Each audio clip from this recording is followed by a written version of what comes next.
Друзья, приветствуем вас на канале Гагауз Медиа. Это проект «Единомышленники», и здесь, как вы знаете, мы ведем дискуссии по самым разным вопросам, которые обсуждаются в нашем обществе. Жизнь нашей автономии, впрочем, как и нашей страны, изобилует событиями – политическими, социальными, ну а теперь уже и электоральными. Кто-то является участниками таких событий, ну а большинство граждан наблюдают за происходящим. Кто-то поспешно верит всему, кто-то подвергает сомнению и анализирует информацию, сверяет источники и формирует свое мнение, пишет об этом в социальных сетях и участвует в дискуссиях открыто и смело. Что это дает человеку, пишущему свой пост? А что это дает обществу? Люди, действующие анонимно и открыто. Что их мотивирует к активности в социальных сетях? И как это сказывается на них лично? Сегодня, друзья, в нашей студии мы будем дискутировать с очень смелым, на мой взгляд, человеком с открытой гражданской позицией. И да, мы считаем, что Молдова нуждается в людях с активной гражданской позицией. Если интересен ответ на вопрос «почему?», тогда присоединяйтесь, друзья. Ставьте лайки, они помогают нам продвигать наш проект. Ну а если вы еще не подписаны, сделайте это и порекомендуйте своим друзьям. Но через несколько секунд мы с Еленой Карамид в этой студии начнем нашу дискуссию. Мы все хотим достойных условий жизни. Мы все хотим качественной медицины. Мы все хотим хорошие дороги и коммуникации. Мы все хотим высокие зарплаты и пенсии. Мы все хотим, чтобы работали законы. Мы все хотим лучшего для Молдовы, и это нас объединяет. Значит, мы единомышленники. Друзья, сегодня в студии проекта «Единомышленники» журналист, писатель Ната Чеботарь. Ната Чеботарь, журналист, писатель. Окончила факультет журналистики Молдавского государственного университета. Первый гагаузский блогер, более 10 лет, вела популярные каналы «Дневник фрилансера» и «Гагаузские истории» на Яндекс.Зен, география просмотров которых охватывала не только страны постсоветского пространства, но и разные страны мира, включая США, Канаду и Австралию, а число уникальных кликов превышало 2,5 миллиона. Около 20 лет была главным редактором Чедерлунской районной газеты «Знамя». В качестве внештатного автора сотрудничала со многими известными республиканскими и региональными изданиями, такими как «Вести Гагаузии», «Ньюсмейкер», «Лав МД», «Зиарол Дигарды», «Молдова Либера» и другими. Автор новелл, рассказов и коротких повестей, опубликованных на международном литературном ресурсе «Подлинник». Издала 3 сборника собственных публицистических материалов под названием «Мы, гагаузы. Непридуманные истории» и «Современники», посвященные культуре, обычаям и традициям гагаузов, а также известным людям Гагаузии. Ната, здравствуйте. Здравствуйте. Добро пожаловать в нашу студию. Здравствуйте. И снова здравствуйте. И снова здравствуйте. Очень рада вас видеть. Спасибо за приглашение. Ната, действительно, вы являетесь одним из тех немногих людей в Гагаузии, кто очень открыто выражает свою позицию. Выражает свою позицию, зная, что ее, скорее всего, не примут многие. Почему вы это делаете все же? Скорее всего, это даже мягко сказано. То есть, скорее, очень мало кто принимает эту позицию, включая родственников, друзей, коллег, бывших коллег, людей, с которыми когда-то были довольно близки и в хороших отношениях, просто потому что вопрос, который они мне задают, самый частый, вот то, что вы спрашиваете, зачем ты это делаешь, зачем, для чего, зачем тебе это надо, затем, что я не хочу с этим мириться, я не хочу терпеть происходящее, не хочу это принимать, и поскольку я не присутствую ни в каких местных органах власти, и не присутствую больше в журналистской среде, хотя вы меня назвали журналистом, это, наверное, что-то внутреннее. Я не работаю в журналистике уже 2 года. Но я... Очень жаль. Спасибо. Не думаю, что многие разделяют вашу позицию. Но я считаю, что я не могу себе позволить молчать, молча наблюдать происходящее, быть в стороне от всего и ждать, как я пишу, часто ждать, что все рассосется, потому что оно не рассосется. И чем больше люди, которые обладают критическим мышлением, будут об этом говорить, есть надежда, может быть, что на кого-то это подействует. Хотя, знаете, Чаще, я сейчас вздохнула, как Гуцул в зале суда, потому что, не знаю, почему она вздохнула, но знаю, почему я, потому что это очень тяжело, когда ты понимаешь, что... Ну, ей, возможно, тоже в тот момент было да, очень наверное, тяжело. ей, возможно, тоже по поводу того, что осознает ли она, что она сделала и почему она туда попала. Может быть, это был такой вздох, тогда еще, может быть, не все потеряно с ней. То есть не из-за того, что у нее приговор прозвучал, а потому что она, может быть, подумала: Господи, зачем вообще я в это ввязалась, почему я это сделала. Ну, и не исключено, Но что слабо я в это верю. А я вздохнула, потому что очень сложно продолжать это делать, понимая, что вокруг тебя, в твоем городе, в маленьком, как я в прошлый раз говорила, Чедурунга очень маленький город, сама Гагаузия очень маленькая. И когда ты понимаешь, что твое, ну не то что мнение, твое мироощущение не укладывается в рамки понимания людей, которые рядом, и ты продолжаешь это говорить, ты становишься, ну, давайте не скажем врагом, потому что я считаю, что у меня нет врагов. Я уверена, что у меня нет врагов, просто потому что я себе их не создаю. И когда я называю вещи своими именами, я меньше всего хочу ожидать в ответ реакцию, что вот она меня ненавидит, потому что, правда, ненависти во мне тоже нет. Хочется, чтобы люди начали понимать, для чего вообще я это пишу. А есть у меня одна простая причина, потому что я хочу, чтобы люди перестали повторять нарративы, которые вкладывают им в голову, и начали немножечко больше думать своей головой.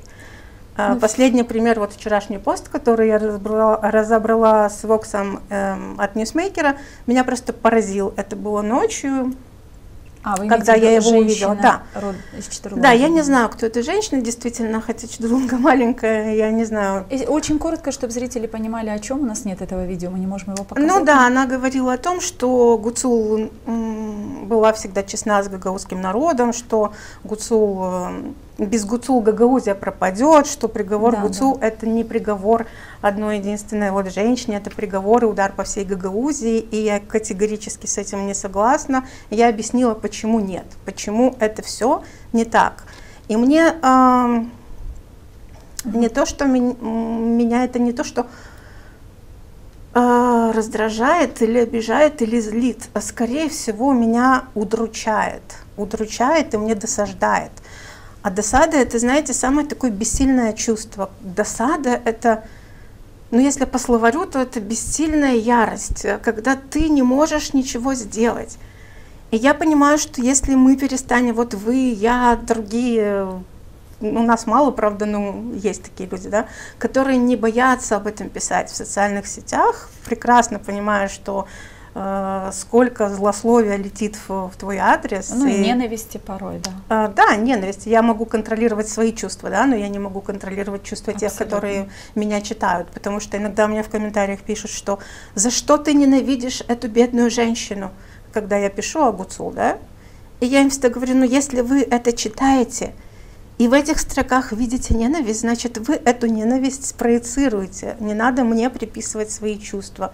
Во-первых, у меня нет абсолютно никаких чувств, ни хороших, ни плохих, к тому, какая Гуцул женщина, и какая Гуцул мама, какая она дочь, какая она сестра, какая она соседка, какая она подруга, потому что со стопроцентной вероятностью она может быть прекрасная, чудесная мама, сестра, дочь, подруга, понимаете? Но это меня не касается и не интересует, потому что она пришла ко мне на мою родину, это ее тоже по месту рождения, да, это тоже ее родина, но она для нас была чужеродным элементом, она пришла незнакомым, к нам. давайте скажем. Да, ну так, чтобы... это и есть чужеродный элемент, то есть ты никогда нигде не проявлялся, тебя никто не знает, ты приходишь и позиционируешь себя как будто мама гагаузского народа. Такое у нас себе позволяла только Ирина Влах. Когда Ирина Влах ушла, как бы мы с этим, мы успели это чувство позабыть. Видимо, святое место пусто не бывает. Да, и вот пришла Евгения Гуцул, которая ведет себя точно так же, но давайте мы не будем забывать о том, что у Ирины Влах как минимум было 2 башканских срока, был какой-то свой, пусть ну, и был какой-то своеобразный, да, бэкграунд все-таки, и она действительно знала всю Гагаузию перед тем, как выдвигалась. И ее знала И Гагаузия. ее знала вся Гагаузия, этого, да. Пришла Евгения Гуцул, которая как бы, ну, давайте не скажем, ну давайте скажем, да, вашему забору двоюродный плетень, и как бы, ну, вроде, да, гагаузка. А что, достаточно быть гагаузом для того, чтобы занять пост башкана? Ну, смотрите, вы говорили о том, что вас, даже родные, ну не только вас, и мы тоже это испытываем, не понимают, а не то, что люди, которые читают ваши посты, просто видят, что вы это пишете, следят за несколькими вашими размещенными вами информациями и формируют свое мнение о вас. Ладно те, которые читают вас в социальных сетях, а как вы со своими родными? Вот очень важно услышать, мне кажется, а как вы родственников убеждаете, или нет задачи убедить, а есть задача просто высказать свою позицию, свою точку зрения на то, что происходит?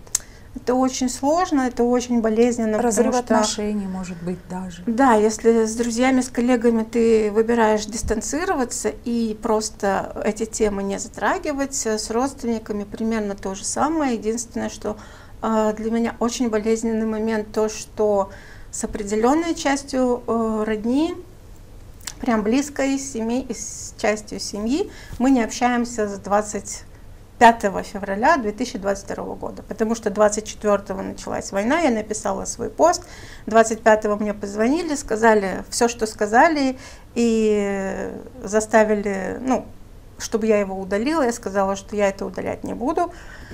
Мне сказали, что война кончится за 2 дня, ты с этим позором будешь жить всю жизнь, и нам за тебя стыдно, ты нас позоришь, ты нас... И война идет 4-й год. Да, и война идет 4-й год, и я не знаю, как эти люди, которые мне безумно дороги и которых я люблю, но мы не общаемся столько, сколько идет война. И я не знаю, будем ли мы общаться после того, как война закончится, в зависимости, наверное, не важно, как она закончится, потому что если... Но важно, чтобы она закончилась. Конечно, это единственное, что сейчас имеет значение. То есть имею в виду, что если закончится проигрышем Путина, как я надеюсь, и как должно быть, то смогут ли они это принять и принять меня с моей позиции, наконец, обратно в лоно семьи. А если падет Украина, то я не знаю. То есть я не буду считать, что это мой проигрыш личный, потому что я заняла такую позицию, и вообще, по-моему, любой здравомыслящий человек не может себе такое позволить. Говорит ли это о том, что вам все равно, что о вас думают люди? Знаете, когда я училась на мастерате по психологии, нам однажды задали такую, казалось бы, очень простую задачку. Скажите, каждый из присутствующих, вам все равно, что о вас думают люди? И, ну, поскольку мы пошли в психологию, мы такие все уверенные, нам уже не 18-20, да, нам уже по 40 с чем-то, мы можем где-то фильтровать свои эмоции, да, где-то их контролировать. Естественно, что 80% из нашей группы сказали, что, ну, вообще-то мне все равно, что обо мне думают окружающие. Преподаватель говорит: хорошо, сейчас встаньте, разденьтесь и выйдите на улицу. То есть будет ли вам все равно, что о вас говорят? Это может быть где-то лукавство, но у меня есть совершенно своя позиция. Мне не все равно, что обо мне думают люди, которые имеют для меня значение. То есть мне не все равно, что обо мне думает, допустим, Екатерина Жекова, да, или что обо мне думает мой педагог, или что обо мне думает ну, человек из моих контактов, который занимает высокие посты где-то в гагаузской или в молдавской власти, просто потому что это для меня определенный авторитет.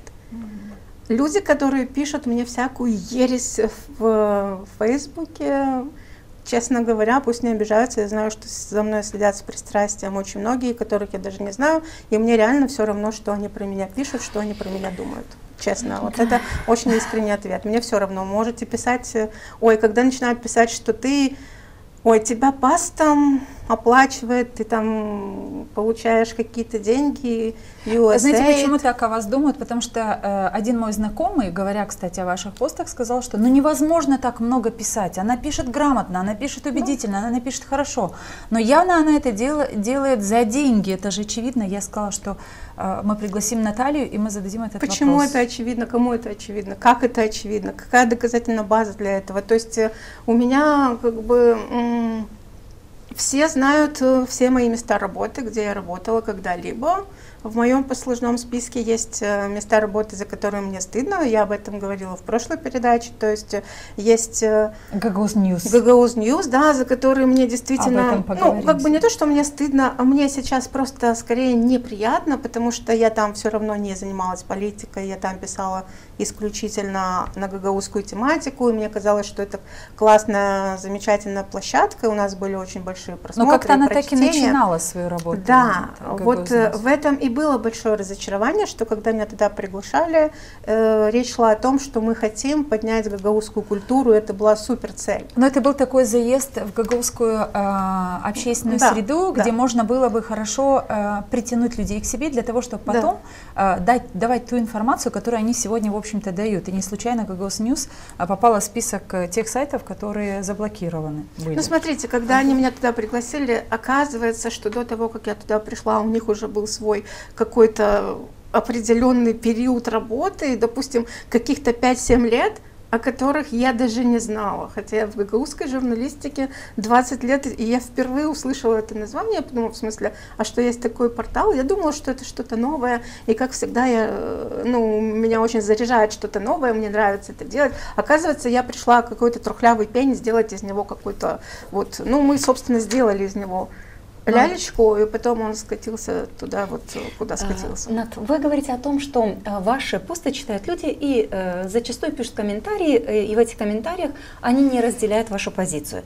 Но давайте подумаем о том, как новость о том, что Гуцул приговорена к 6 годам лишения свободы, к 7, как восприняло Народное собрание Гагаузии. То есть оно тоже не поддержало вашу позицию, они посчитали, что этот приговор несправедлив, и написали резолюцию, в которой возложили всю ответственность за все решения на Кишинев, на власти и так далее. Как вы оцениваете позицию Народного собрания Гагаузии? Я думаю, сейчас в Народном собрании все подпрыгнули, когда вы сказали, что они не разделяют мою позицию. Я думаю, боже мой, кто она такая? На самом деле, знаете, мне кажется, что любой гражданин, житель Гагаузии и Молдовы, потому что, знаете, я заметила то, что меня не может не радовать, что наконец-то рядовые жители Молдовы начали обращать внимание на то, что происходит в Гагаузии, потому что до этих пор им реально было как-то плевать на то, что есть Гагаузия. И почему я так говорю, то есть я отвечу на ваш вопрос, просто чуть-чуть бэкграунд как бы. Я 2 года назад работала в очень хорошей редакции Молдова Либера, которая мне очень нравилась, и когда мы вместе с редакционным советом планировали темы на ближайшие недели, я им говорила, давайте я буду писать о Гагаузии, потому что это мое, кто еще, если не я, да, я из Гагаузии, я приехала, я знаю, я могу, и я давала какие-то предложения и темы, и я видела абсолютное непонимание в глазах. Зачем? Зачем? Кому это будет интересно? И я задаю вопрос. А вот вы знаете, что вот это? Нет. А вот это вы знаете? Нет. А вот это почему так происходит? Знаете? Нет. Так вы ничего про гагаузов не знаете. Вы не знаете абсолютно ничего, и это меня всегда тоже удручало, потому что, казалось бы, мы для Кишинева всегда были интересны именно в период выборов, но, как показали последние выборы, у нас никогда не было так интересно. А теперь у нас стало интересно. И только поэтому внимание теперь граждан страны больше приковано к Гагаузии? Если мы будем говорить про журналистов. Потому что журналисты центральные тоже относились весьма... есть редакционное задание, я поеду, я сниму репортаж и все. То есть не было никогда такого проникновения. В этом плане мне ужасно нравится то, что делает Виорика Татару, потому что она не ограничивается тем, что просто сняла митинг, показала, рассказала, наложила там текст закадровый, она идет вглубь. И мне этого всегда не хватало в молдавском обществе, чтобы нас рассматривали не как поверхностную пленку на молоке, чтобы они подняли эту пленку и заглянули внутрь, потому что там очень интересно. Но, к сожалению, допустим, не с таким поводом, как ГУЦУЛ, да, и то, что они сделали с Гагаузией, но это как раз тот случай, когда говорят «нет худа без добра». И потихонечку я читаю очень много тоже других пабликов, я читаю комментарии людей специально. Я хорошо владею румынским и специально читаю комментарии в румыноязычном сегменте Фейсбука. И меня очень радует то, что у нас раньше к нам, я говорю, потому что Гагаузия это тоже мы, я тоже Гагаузия, да, хотя, например, исполком НСГ, например, таких, как мы с вами, не будет считать, что мы Гагаузия, мы предатели, да. Мне нравится то, что нас перестают считать отщепенцами, или как однажды писали даже, что вы еще с деревьев не слезли, то есть, ну подождите, 21 век, в смысле, у нас есть свои академики, у нас есть свои писатели, художники. Но просто, мне кажется, проблема в том, что мы сами внутри Гагаузии даже не говорили о том, что у нас есть, и не создалось вот это ядро, которое стало бы притягивающим и объединяющим нас, гагаузов, внутри самого гагаузского общества. Но это как-то тема отдельной на самом деле дискуссии, да, Наталья. Собрания. Да, по поводу народного собрания и по поводу решения, о котором Лена Федоровна, собственно, и задавала вопрос.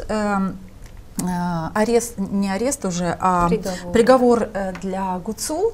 И вот такое заседание Народного собрания Гагаузии, которое было этому посвящено.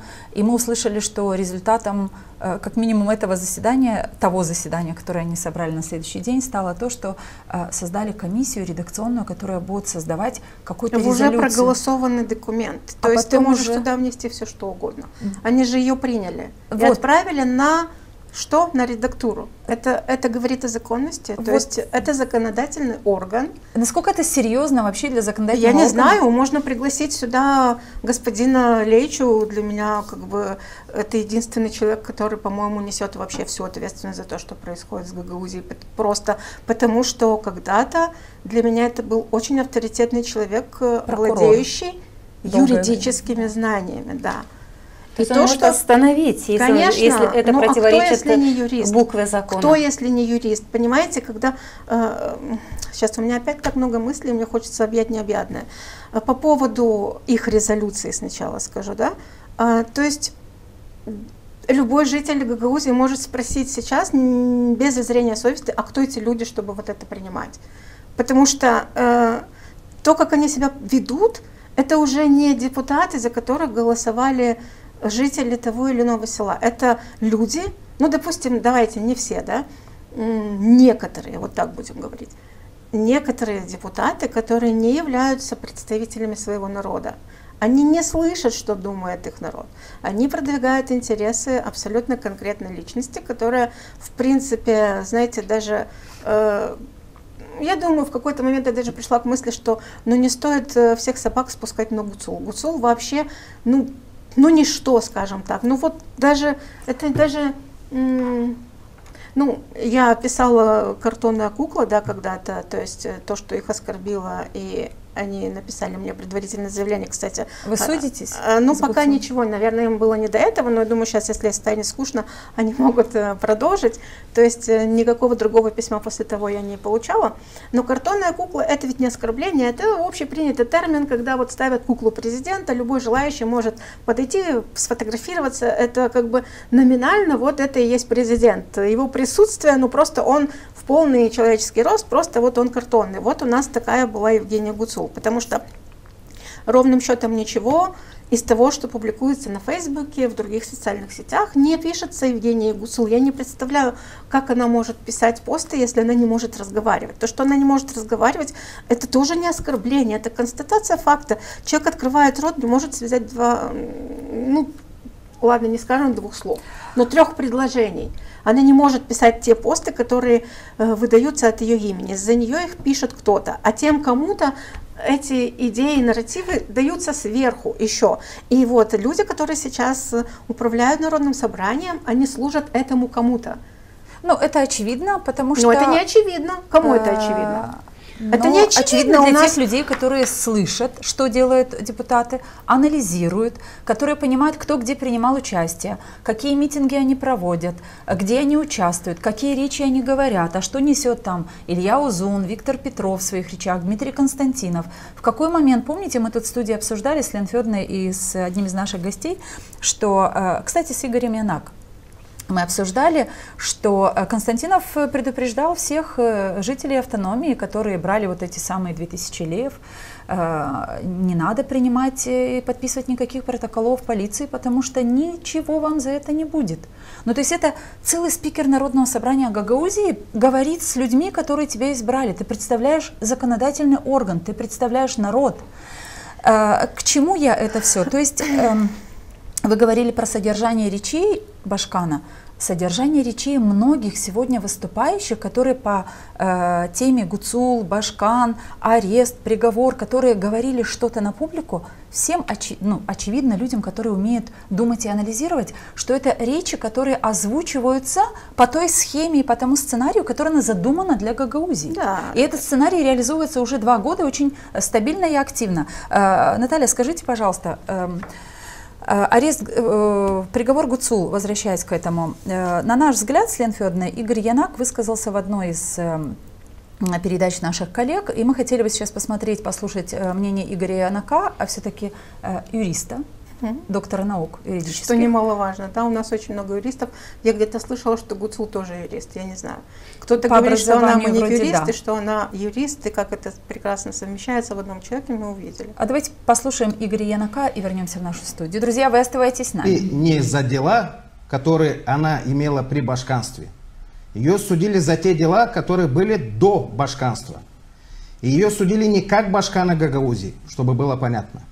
Если бы она имела бы статус башкана в то время, да, можно было сказать, что судят или судили башкана Гагаузии. Я понимаю эмоции, я понимаю амбиции, я понимаю в том числе и сторонников, и симпатизантов Евгении Гуцул, но с другой стороны мы должны осознавать и понимать, что вот те грязные технологии, которые используются сегодня на выборах, в том числе хочу подчеркнуть, что электоральная коррупция стала составной частью уже избирательной системы в Республике Молдова. Что касается Гагаузии, Гагаузия это вообще экспериментальная площадка в этом плане. Эти моменты у нас есть, и с этими явлениями, негативными явлениями, надо бороться. Понятное дело, что с одной стороны есть правомерные вопросы, а где лидеры соответствующих группировок, которые организовали эти процессы, да, на территории Гагаузии в Республике Молдова, что касается электоральной коррупции, а где реальные, так скажем, преступники, которые на самом деле выступают в качестве организаторов всего этого процесса. Ната, меня вот здесь вот один момент. Игорь говорит о том, что Гуцул судили как человека, который какие-то действия противоправные совершил до того, как стал башканом Гагаузии. Но нам, всем жителям Гагаузии, пытаются с первого момента, вот с марта, как была арестована Гуцул, доказать, что Гуцул равно Гагаузия, арест Гуцул – это действие против автономии. Нам это не доказать пытаются, они не могут это доказать, потому внушить, что есть… Внушить, да, наверное. это большая разница и очень существенная разница. Доказать они это не могут, потому что есть приговор суда с мотивированным решением, в котором все разъяснено, по полочкам разложено, оно будет опубликовано, любой умеющий глаза, умеющий читать, имеющий глаза может почитать. А нам хотят это внушить и заставить в это верить. И это, знаете, очень рабочая схема, но поскольку во мне тут кусочек психолога, да, присутствует, когда ты к своему ребенку все время говоришь: ты дурак, ты дурак, ты дурак, ты дурак, из него не вырастет никогда умный человек. Он поверит, что он даже, дурак. Да, потому что ему это внушают, и это повторяют, и это то, что делают с нами. Ни со мной, ни с вами это почему-то не работает. Но это работает с массами, которым, в принципе, наверное, все равно. Вот эта вот инертность меня тоже удручает. Будем выбирать корректные слова. Но есть очень много людей, с которыми это не работает, потому что и таких людей становится больше и больше в нашем гагаузском обществе. Да, и это радует. Я скажу по поводу того, что сказал Игорь Янак, и хочу закончить с Народным собранием, я хочу сказать, что для меня этот созыв прекратил быть, давайте так скажем, может быть, для них это прозвучит смешно, потому что я знаю, что они следят с пристрастием за каждым моим словом, они прекратили для меня быть легитимными в тот момент, когда они признали исполком ГУЦУ. Почему?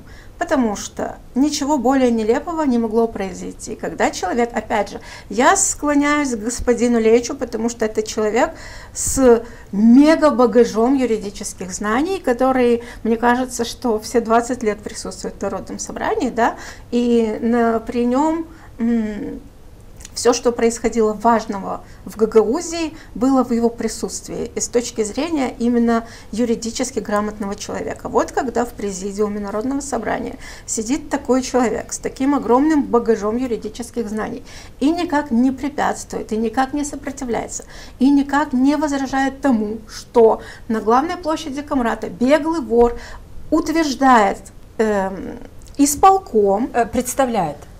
Ну, он его и утверждал. Ну, да, он говорил о том, что я лично беседовал с каждым. Он утвердил каждую кандидатуру. Он утвердил каждую кандидатуру, которую представили уже на утверждение Народного собрания. И вот что произошло потом, в тот момент мы можем уже поставить на этом Народном собрании большую жирную точку, потому что, по мне, они не имели права его ни с какими поправками, ни с какими перестановками в самом исполкоме принимать и утверждать. Это то же самое, ну, знаете, вот висит, допустим, это очень примитивный пример, но я в последнее время начала использовать тактику приведения простых аналогий, потому что люди, возможно, не все так могут изъясняться и выбирать слова, которыми мы оперируем, да, но вот я всегда перекладываю на простой пример, вот как мама и ребенок, да, вот как какие-то другие отношения. Вот представляете себе комиссариат полиции, рядом с ним висит доска, их разыскивает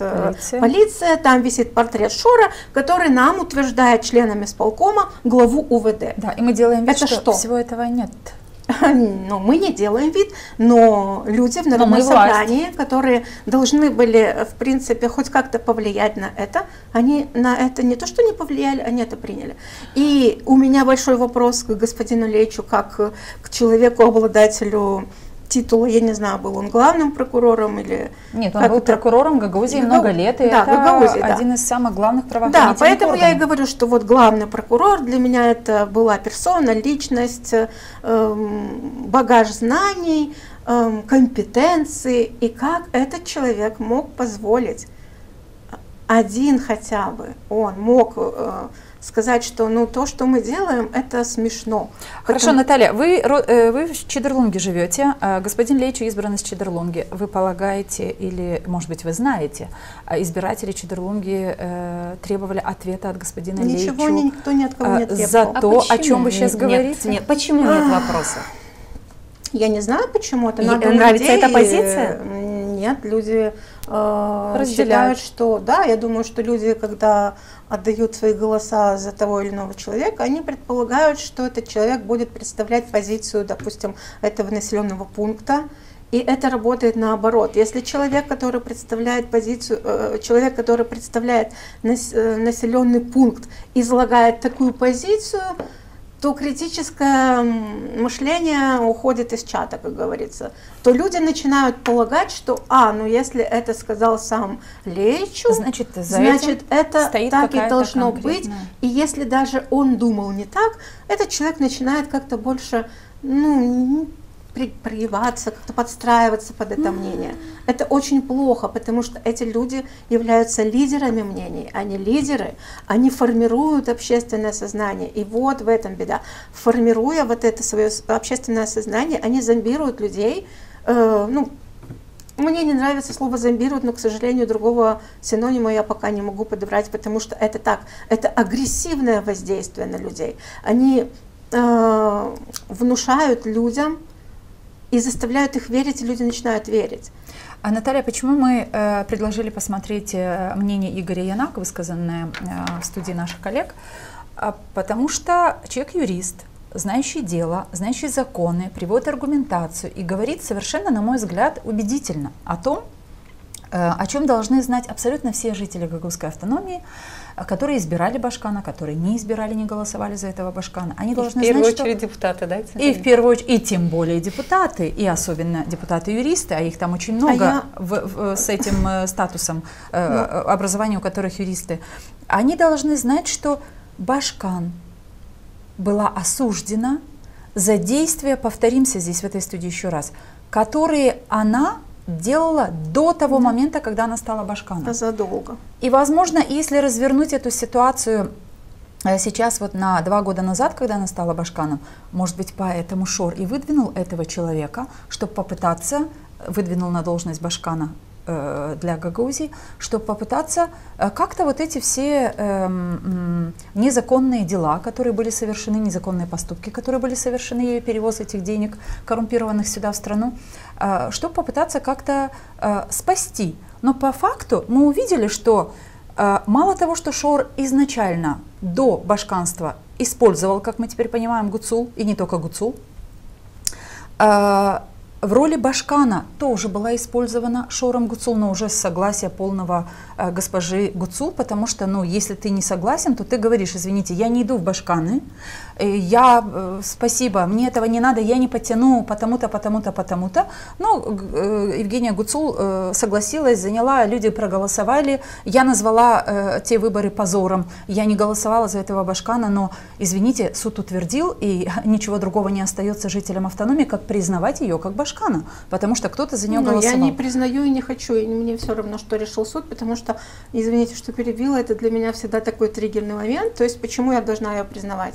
Почему я должна признавать? У нас еще есть недоказано действие правомерности действий Центральной избирательной комиссии Гагаузии, когда они утверждали. То есть сейчас идет суд, который расставит все точки над «и». Если судебная инстанция решит, что Гуцул была избрана законным путем, я тогда скажу, что да, хорошо. Ну, а вот я смотрела на эту ситуацию. Я смотрела на эту ситуацию так, что суд признал, значит, я, как житель этой автономии, должна признать, что вот такой Башкан у нас на эти 4 года. Давайте я вам возражу, чтобы мы, знаете, я когда читаю или смотрю вашу передачу, читаю комментарии, я вижу, что иногда, когда вы парируете с сарказмом, люди воспринимают это за чистую монету и думают, что, ну вот Жекова сказала, что вот так. Ну, давайте мы им объясним, что, ну, как минимум есть основания сомневаться в легитимности решения, которое приняло ЦИК, потому что оно контролировалось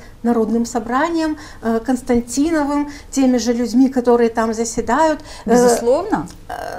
Это для вас очевидно, для них-то нет, для людей, которые не мыслят критически. Наталья, понимаете, мы вот сейчас говорим опять об этих выборах, но никто ж тогда из других кандидатов, которые были, они не возразили. И это тоже позор, да. И это позор, да, потому что они не пошли. Это малодушие, это свинство, это моральное, просто я не хочу говорить этого слова. Я не понимала ни одного из них. Но, извините, а данность была такова, что есть решение суда они о все том, виноваты что в этом, вот Евгения Гуцул. Никто не возразил, и они все несут за это коллективную ответственность, абсолютно точно. И, кстати, если еще по Народному собранию, добивая тему с господином Лейчу, я считаю, что вот именно он несет персональную ответственность за то, что у нас прекратилась работа межпарламентской группы, просто потому что это был единственный, на мой взгляд, человек с юридическими, опять же, знаниями, который мог бы этому противостоять. Но я думаю, что как раз-таки благодаря ему эта группа и прекратилась. Ну, он и возглавлял эту рабочую группу. Да, и поэтому его ответственность. Наталья, я вернусь к Игорю Янако, к его мнению.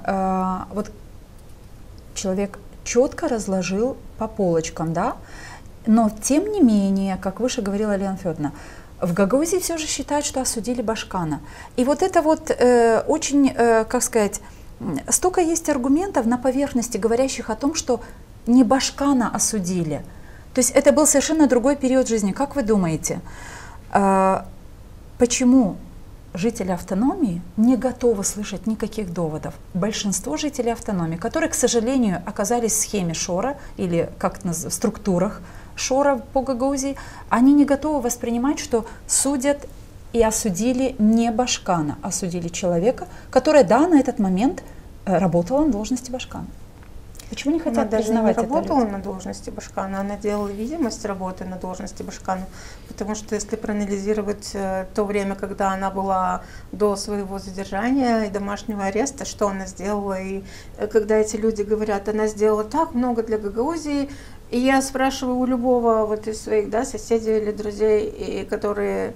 друзей, знакомых, которые за нее, а что она сделала? У них же нет ответа. У них нет ответа. Это еще одна мысль, которую пытаются Но они внушили. внушить Они уже не людям. пытаются, это уже внушили. Внушили каждый. И по поводу того, что судят не Башкана и не за то, что она смелая, такая смелая, я не вижу смелости, я вижу глупость. Я пишу об этом специально с марта начиная, да, что ее даже и задержали не как Башкана, а как человека, который подозревается в участии в противозаконных схемах. Действия, которые привели к этому, начались в 2019 году, даже не в 23-м, чтобы сейчас сказать, что вот она уже была на пути к башканству. 19-22 год – это 4-3 года, когда она занималась махинациями, которые нарушают закон Республики Молдова, которые нелегитимны. То есть она в этом участвовала, и это никак с Гагаузией не связано. А как вы думаете, почему в этой истории с Шором, да? Потому что Шор 2 года как живет, в кавычках, в Гагаузии. Да. Но в этой истории с Шором были такие имена, как Марина Таубер. И мы помним приезд Марины Таубер, первые вот эти приезды 2 года назад перед башканскими выборами в 23 году, когда она заявляла, что у них есть кандидат, это Евгения Гуцул, они ее представляли, они делали ей предвыборную кампанию. Теперь Марины Таубер у нас в стране нет. Мы знаем, что это был побег. Сбежали Нестеровский и Лозован. И осталось или оставили здесь Гуцул. То есть я сейчас говорю, осталось Гуцул, либо Шор оставил здесь Гуцул, потому что ведь помогли же Марине Таубер отсюда уехать. Мне бы не хотелось скатываться в конспирологические идеи их обсуждения, оставил ли он, не помог ли он. У меня недавно сложился, скажем так, пазл, да, для себя лично, который, опять же, я называю сугубо моим мнением, что и то, что вот ваша догадка, что, возможно, Шор ее и выдвинул на этот пост Башкана для того, чтобы, возможно, ее бы не привлекли к ответственности именно за финансовые махинации, потому что, когда он это делал, он прекрасно осознавал, слушайте, мы можем сколь угодно называть... Давайте я скажу в последний раз слово «тупица», потому что его мне тоже предъявили, я за него извинилась, да, наверное, я не имею права называть ее тупицей, но если не относить это к личностным характеристикам, а в принципе как феномен, то это реально тупица, то есть ты не понимаешь, что ты делаешь. Шора мы тупицей не можем назвать никак, это грамотный, в молодежном сленге есть такое хорошее подходящее слово, прошаренный тип, да?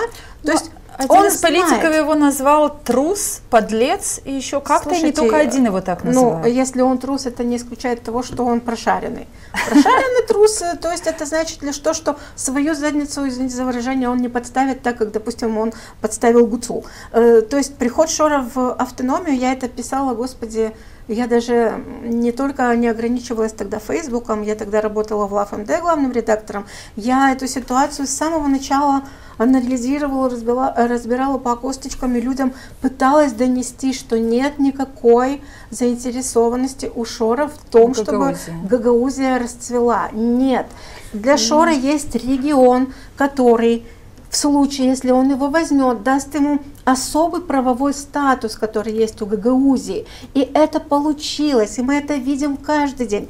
Мы видим, знаете, вот когда я смотрю интервью с Черневым, и я тоже где-то его поддерживаю, что я в прошлый раз сказала, что я никогда не думала, что я когда-нибудь скажу, что я разделяю позицию Чернева, да, что у нас в чем вы ее разделяете? У нас слишком мягкая демократия. И мне бы хотелось больше жесткости, да, по отношению к ним, когда они только пришли в Гагаузию. Центральная власть этого не сделала, и мы упрекаем, что вы с ними сюсюкаетесь. Опять же, это вопрос столько деликатный, что если бы власть центральная проявила жесткость, так было бы хуже. они бы сказали, что, вот смотрите, то есть здесь она сидит, ее судят за махинации, и она выступает в роли агнца на заклание, да, такой вот героический вот человек, который взял на себя что? Но сейчас так и воспринимается. Да, а что? Что это герой своего времени в Гагаузии, что Шору Гагаузия не была нужна никогда для гагаузов. Шору Гагаузия нужна была для самого себя, для своих амбиций, как я писала, для того, чтобы вставить пистон в центральной власти. Все. И ему это удалось. Ната, а вот у меня вопрос. Вы говорите о том, что Гуцул подставил Шор. Почему люди не делают этих параллелей? То есть вот эти все махинации, за которые она сейчас осуждена, они же связаны с именем Шора. Потому что деньги она перевозила для деятельности партии Шора. Так? Она стала башканом, потому что так решил Шор. Сейчас люди не делают этих параллелей и сейчас считают виновными кого угодно, но не Шора. Почему? Я не знаю, почему спросить это у людей. У меня есть как бы другая, цель разъяснять, не спрашивать почему. Они не ответят почему. Это когда двоечник приходит на экзамен, и преподаватель просто задает ему наводящие вопросы. И если он двоечник, он все равно не может ответить, просто он не знает ответа на этот вопрос. И здесь у наших людей бессмысленно спрашивать, почему они не делают тех или иных выводов, почему они не проводят параллели, почему они что-то с чем-то не соотносят. Я пришла к выводу, что лучше объяснять, что не так с этими нарративами. И вы это делаете, собственно я это говоря, делаю. И если хотя бы один человек, прочитав, что-то изменит, это уже хорошо. Вода камень точит, к сожалению, слишком медленно. Но смотрите, говоря о Шоре и Гуцул, мы ведь не можем... Мы не знаем, какие у них были отношения, какие у них были договоренности. Мы, конечно. Может быть, люди, которые ее жалеют, может быть, по-человечески. Я не разделяю даже этой позиции, потому что ты, вступая в определенную преступную схему, осознаешь, что ты делаешь, если у тебя есть чем соображать, да? То есть, если у тебя есть мозги, ты соображаешь и ты понимаешь последствия. Если она на это согласилась, не понимая, то это огромная трагедия для Гагаузии, потому что это еще раз доказывает, что у нас в Башканате сидел человек, который, в принципе, может быть, его лучше было бы отправить еще раз пройти гимназический курс знаний, да? А если она это согласилась намеренно, то, может быть, у них была договоренность, знаете, как в этих кругах, когда кто-то кому-то заплатил, чтобы он отсидел за него. Это же нормально. Смотрите. Для них это нормально. Мы не можем судить Шора и говорить, он ее подставил. А может, она согласилась на это, откуда мы знаем? Может, они изначально договорились о том, что Женя, вот тебе такая сумма, вот у тебя потом будет вилла, как у не знаю кого. Тебя посадят, но ты посидишь, но потом у тебя будет все. Почему мы должны это исключать? И что, даже такое могло быть? Могло быть, так, конечно. Да, мы не можем знать. Вот вы только что сказали, Женя, вот и мы с Леной Федоровной на днях обсуждали. Башкана, значит, Женя, мы с тобой. Говорит какие-то постоянно заявления, периодически, не постоянно, но периодически делает какие-то заявления Шор, когда нужно его голосу появиться для того, чтобы что-то там особенное сказать гражданам Молдовы и жителям автономии. И вот он, мы Женю назначим, Женя молодец, это маленькая девочка. То есть, нет, это крутая девчонка с яйцами, а не маленькая девочка. Да, это так сказал Шор, да, я это не озвучила бы, хорошо. Окей. Почему нет, это он сам так сказал. Конечно, да. И почему он так говорит? Можете объяснить? Вы себе как это объясняете?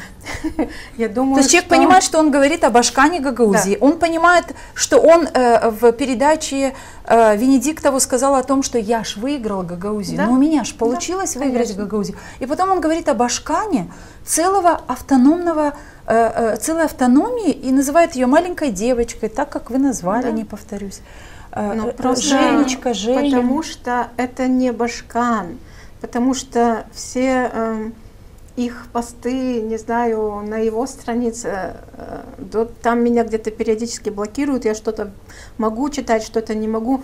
Давайте мы не будем забывать о том, что он ясно сказал, что выбирая Евгению Гуцул в Башканы, вы выбираете меня и мою команду. там не было Башкана. То есть вы голосуете за вот это, а получаете вот это. Про это никто уже не должен говорить. И это случилось. Но наказали-то вот это. Ну, может, опять же, возвращаясь это к согласованности, а вдруг может они быть. договорились?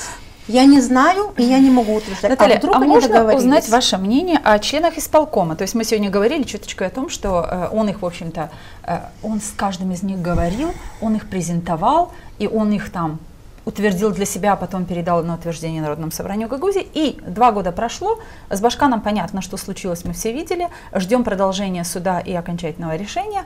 А что с членами исполкома? Что вы можете сказать, как вы оцениваете вот этот самый исполком, утвержденный Шором, что он дал Гагаузии? Я бы не хотела говорить на эту тему, не потому что... Честно сказать, что такое исполком, я затрудняюсь дать определение в том плане, что он для меня не существует, потому что его... А для вас Гагаузия существует? Гагаузия, да, она каким-то чудесным образом существует без всех этих мракобесов, потому что вот есть люди, которые делают свое дело день за днем, пекут хлеб, растят картошку, учат детей, лечат детей. Вот это и есть Гагаузия. Вот народ, это исполкома и есть нет только сейчас или его не было для вас и раньше? Ну, давайте так, ни при одном Башкане у меня не было ощущения, что у нас нет исполкома. И ни при одном Башкане у меня не было ощущения, что этот исполком вредит Гагаузии. Потому что этот исполком вредит Гагаузии. С другой стороны, никогда в нашей Гагаузии не было такого прецедента, чтобы 2 раздельные ветви власти выступали как одно целое. И я не понимаю, что такое исполком, потому что, смотрите, помимо начальников других управлений, которые в принципе не участвуют в политике, что такое исполком сегодня? Это Узун, это Петров и кто еще? И все. Это люди, которые постоянно... А еще 18, по-моему, или сколько их членов в одно управление? Я не знаю. Это управление образования, это управление культуры. Вам перечислить все? Нет, сколько миллионов? 70 миллионов. Это большой сарказм. Если в денежном выражении, да? Александр Григорьевич нам назвал сумму. Это большой сарказм. Я знаю, что из чего состоит, из каких управлений состоит исполком. Это просто такой способ их нивелировать туда, вот где их истинный уровень, потому что давайте, вы перечислили, начали с управления образования, давайте скажем так, что я прекрасно знаю главу управления образования, не 1 год, мы тоже из одного города, мы много сотрудничали поскольку она работала в Приморье, в газете «Знамя», и мы все время имели какие-то связи рабочие. Я знаю, что это человек грамотный, это человек, который хорошо делал свою работу при влах, занимаясь сферой образования. И почему сейчас этот человек участвует вот в этих нелепых акциях, это даже не акции, это демарши, это... Да как бы мне найти слово-то помягче, Господи. Зачем она пишет, ну или от ее имени, да, на управление образования нет никогда фамилии, что вот, допустим, это написала Наталья Кристева, но вот если на сайте управления образования появляется та или иная информация, мы понимаем, что руководитель не может об этом не знать. Конечно. Вот, зачем было писать о том, что гагаузских воспитателей хотят лишить работы? Зачем было приезжать и внедрять эти патриотические линейки? Зачем надо было сейчас раздувать опять, пытаться раздуть скандал с этим колледжем турецким, который якобы хотят отнять у Гагаузии, потому что не хотят там давать преподавание на русском языке, а только на румынском и на гагаузском.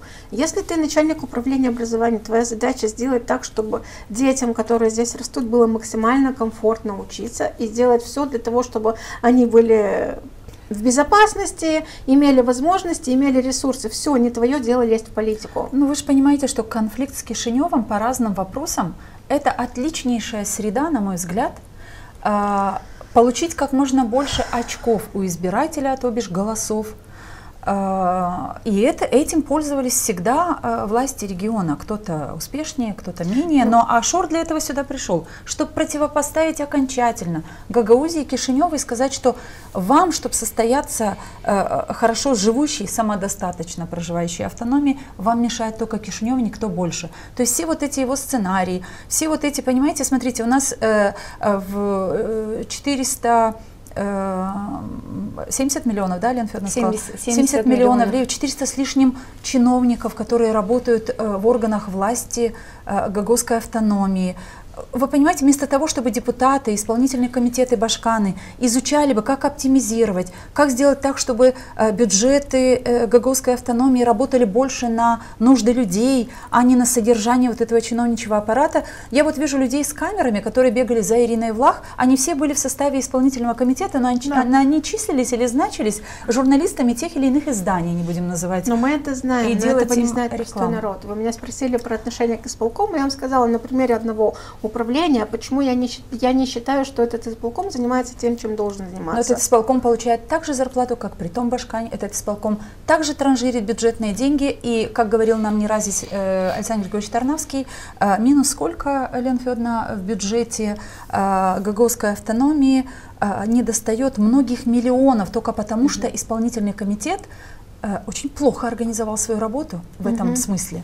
Но, Софья, самое интересное, что ни этот исполнительный комитет не хочет, чтобы терять вот эти вот позиции, которые занимает сейчас, ни Народное собрание Гагаузии. Мы видим это в отношении назначения даты выборов Народного собрания Гагаузии нового созыва. Так этот вопрос и не был вынесен на обсуждение в Народном собрании Гагаузии. Почему? Находятся все правды и неправды для того, чтобы удержаться вот я бы в этих креслах. Ответила, почему, если бы я в этом участвовала и знала бы почему. Это просто еще раз показывает, что Народному собранию в принципе все равно, что происходит с Гагаузией. Это печально, очень. Ну, это факт. То, что они не хотят складывать свои полномочия, опять же, например, конкретно у Константинова есть свои собственные причины, покуда он обладает, по-моему, да, депутатским иммунитетом, он как-то надеется, что это поможет в его уголовном деле, в котором он проходит. Посмотрите, какая у нас вообще чудесная история складывается. Мне сейчас кажется, что у нас вот по принципу чем хуже, тем лучше. То есть я думаю, что все вот это вот мерзкое схлопнется и мыльный пузырь лопнет, и мы тогда сможем начать с нуля. То есть я думаю, что... А есть ли такой шанс начать? Я надеюсь, я как бы написала где-то в недавнем посте, что я реалист, но я реалист-оптимист. То есть мне кажется, что не бесконечно любая напасть, и у всего есть конец, и он придет рано или поздно. Гагаузии остается только потерпеть, вот продолжать каждому делать то, что он делает, а то, что делает Народное собрание, ну, они как бы тоже не могут сидеть там бесконечно.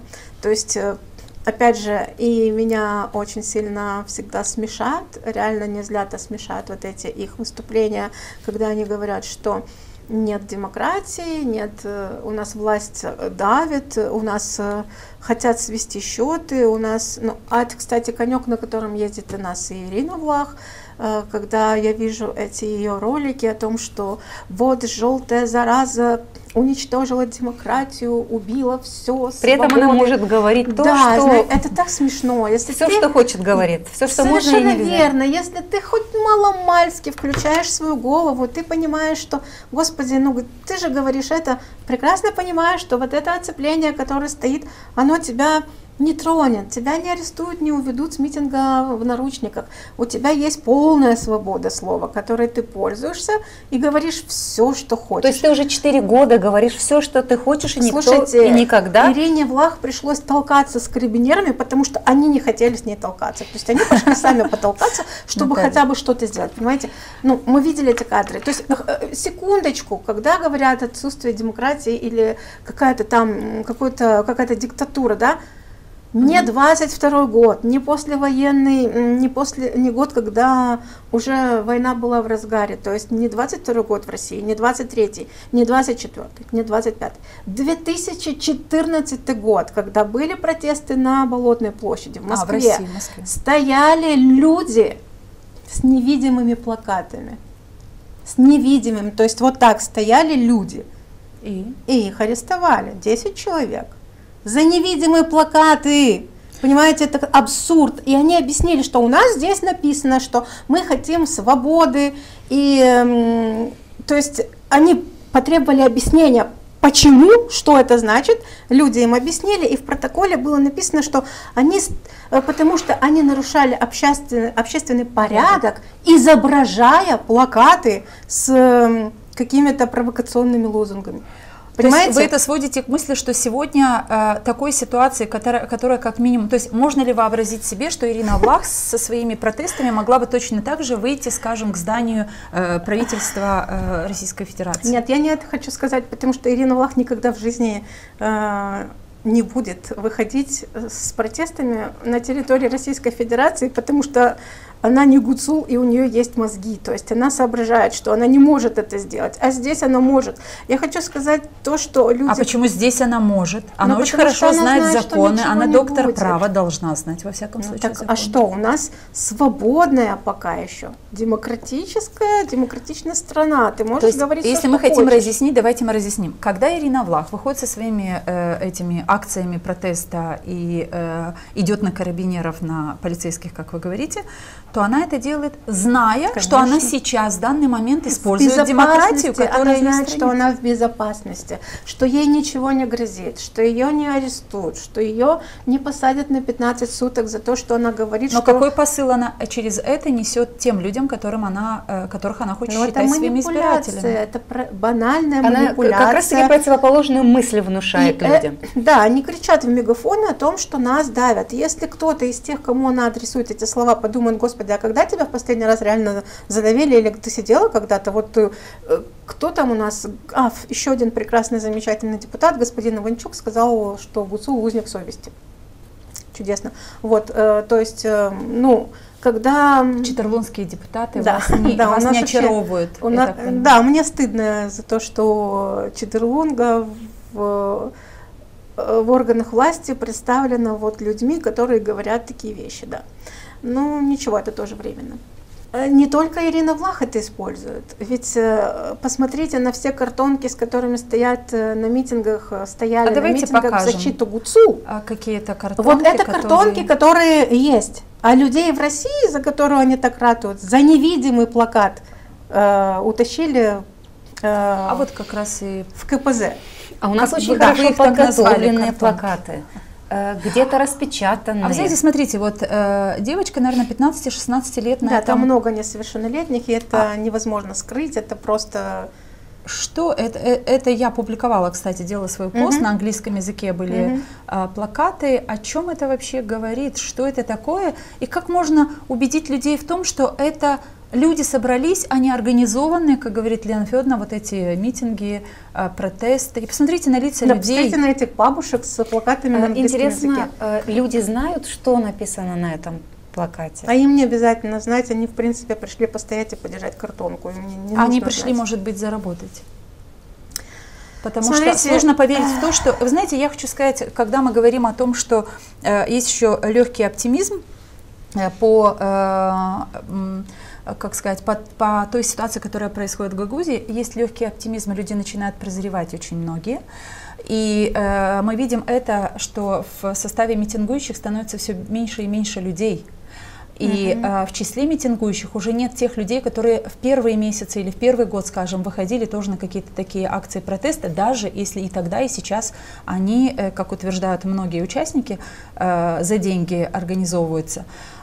Почему? Потому что люди стали побаиваться. И вот мы хотели бы поговорить еще о том, что вот этот страх, который стал появляться у людей, что это такое? А страх в первую очередь стал появляться тогда, когда к людям в дом стали приходить полицейские и писать протокола о том, что, ну, задавать свои вопросы, наверное, писать протокола, выписывать эти протокола о штрафах, а возможно у кого-то это были и не штрафы, а предупреждения, я не знаю. И сейчас уже люди побаиваются в Гагаузии. Вот После о чем того, говорит... как приговор был тоже кстати, вынесен, да. это тоже стало каким-то моментом, когда люди стали задумываться. Уже меньше людей, которые лайкают даже митинги Шора, которые проходят. Потому что раньше мы могли видеть в социальных сетях очень много комментирующих людей, которые, если их не было на этом митинге, то они поддерживали. А многие участники митингов просто репостили какую-то информацию, которая об этом митинге писалась. Сейчас этих репостов мало. Лайков практически нет. Людей на митингах тоже становится меньше и меньше. И мы видим, вот только что видели на этих фото, как стыдятся люди, да, то есть либо очки появляются, либо капюшоны на голову. Это как раз была отличительная черта с самого начала, то есть многие держали свои плакаты вот так. Ну, потому что зарабатывали деньги. И да, это было и в Кишиневе, и в Камрате. Это было и, по-моему, до того, как Гуцул отправили под домашний арест, у них были еще какие-то митинги так называемого протеста, которые не связаны были с ее задержанием, а с тем, что у нас не та власть в Молдове, которая не дает. Да. Вот, они тоже там прикрывались. Многие, знаете, если вот проанализировать их лица, они смеются, им самим смешно от того, что они это делают. Ну, просто люди понимают, это термин испанский стыд, когда кто-то делает что-то постыдное, а другие испытывают за это неловкость. Ну, вот а это если им такое. Чего ж люди ходят на эти митинги?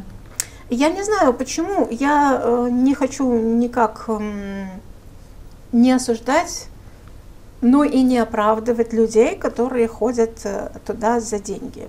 Это, опять же, я говорила это в прошлой передаче, об этом пишу в своих постах, это на твоей совести. То есть это показывает, насколько ты, в принципе, готов принять что-то неприемлемое, да? Это твой личный уровень и твоя личная ответственность.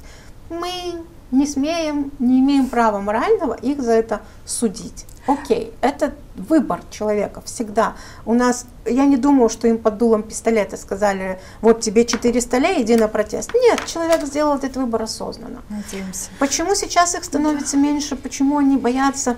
Опять же, для меня есть простое объяснение, как я приводила пример с народным собранием, что если какой-то авторитетный человек говорит какое-то мнение, человек слушающий делает два вывода, он может либо не поверить, а наоборот, либо поверить и прислушаться, точно так же у нас и с полицией. То есть они не верили, что что-то произойдет и что-то будет, какие-то последствия будут наступать довольно долго, просто потому что, опять же, ну, есть такое расхожее выражение, да, если мы не видим, это не значит, что этого нет. Если мы чего-то не видим, вот воздух, да, кислород, мы его не видим, но мы им дышим. Это не значит, что его нет, если он глазу не виден. Если полиция что-то делает, она делает в своем темпе, она собирает доказательную базу, у нее свои сроки. И вот если все ждали, что как только начались протесты, сразу начнутся аресты, ну нет, наверное, это не совсем было бы даже и правильно. И вот тогда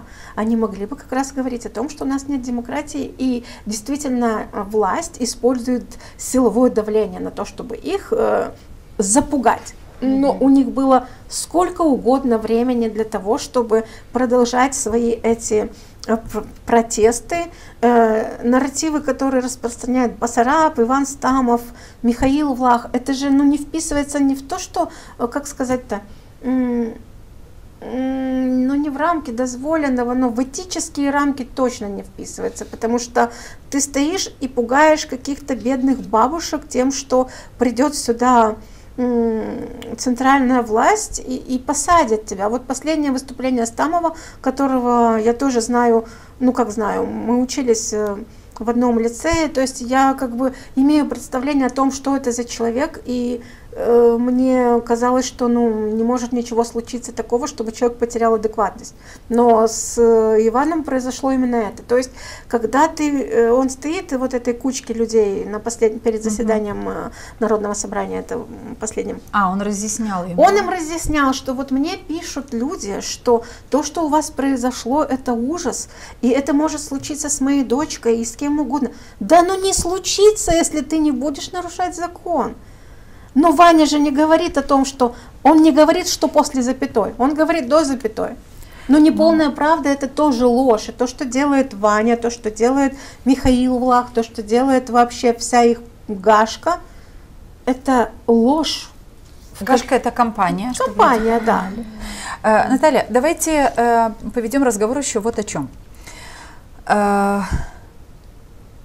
Когда мы говорим о том, что надо людям разъяснять, но в первую очередь это делают, и журналисты в том числе. Даже тогда, когда они не занимаются журналистикой, но они журналисты по душе, как вы, по призванию. Это гражданская позиция у меня больше, чем журналистика. Да. Так мы и назвали, что вы человек с активной гражданской позицией.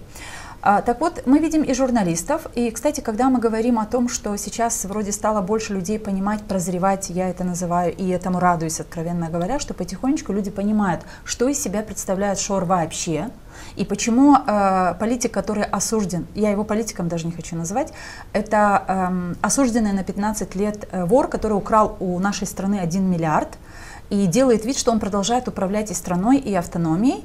И такой хаос в автономии никто не умудрялся установить, как это сделал Шор через свою вот эту сетку. И оболванил наших людей, а кто-то по, не знаю, по наивности своей, а кто-то осознавая и понимая, что он будет делать, наносить такой урон нашей автономии и стране, он вошел вот в его, в эту секту, назовем. Но у людей, когда я говорю, что стал появляться страх, мне кажется, что этот страх у тех, кто были участниками сетки Шора, он стал появляться тогда, когда журналисты из Ярлдигарды стали делать вот эти расследования, когда журналисты работали под прикрытием, и мы услышали их расследования. Тогда люди стали думать о том, что это видят мои дети. Кому-то стало стыдно за то, что это видео этих митингов и все потом обрабатывается правоохранительными органами, люди все видят. Потом кому-то будет стыдно, чей-то разговор будет записан на диктофон, и это будет представлено. И с тех пор, то есть получается, на мой взгляд, журналисты стали помогать людям понимать, что происходит. И вот этот страх с того момента, как журналисты из Ярлдигарды это сделали, все больше и больше стали получать журналисты и агрессию одновременно с этим. Вот буквально на днях Верика Татару, которую вы уже упомянули, она, кстати, не в первый раз, она и в Гагаузии была подвержена этому агрессии со стороны протестующих. Помните, женщины из Бешалмы извинялись потом. А как же, кто же этого не помнит? А вот давайте посмотрим видео, которое опять же связано с Верикой Татару, и мы хотели бы с вами поговорить о том, почему есть агрессия по отношению к журналистам в обществе. Decizia judecății, spuneți-mi, vă rog. Cum comentați? Așa, da, foarte frumos. Объяснить ситуацию, которая была в тот момент, когда подошла журналистка и захотела взять интервью.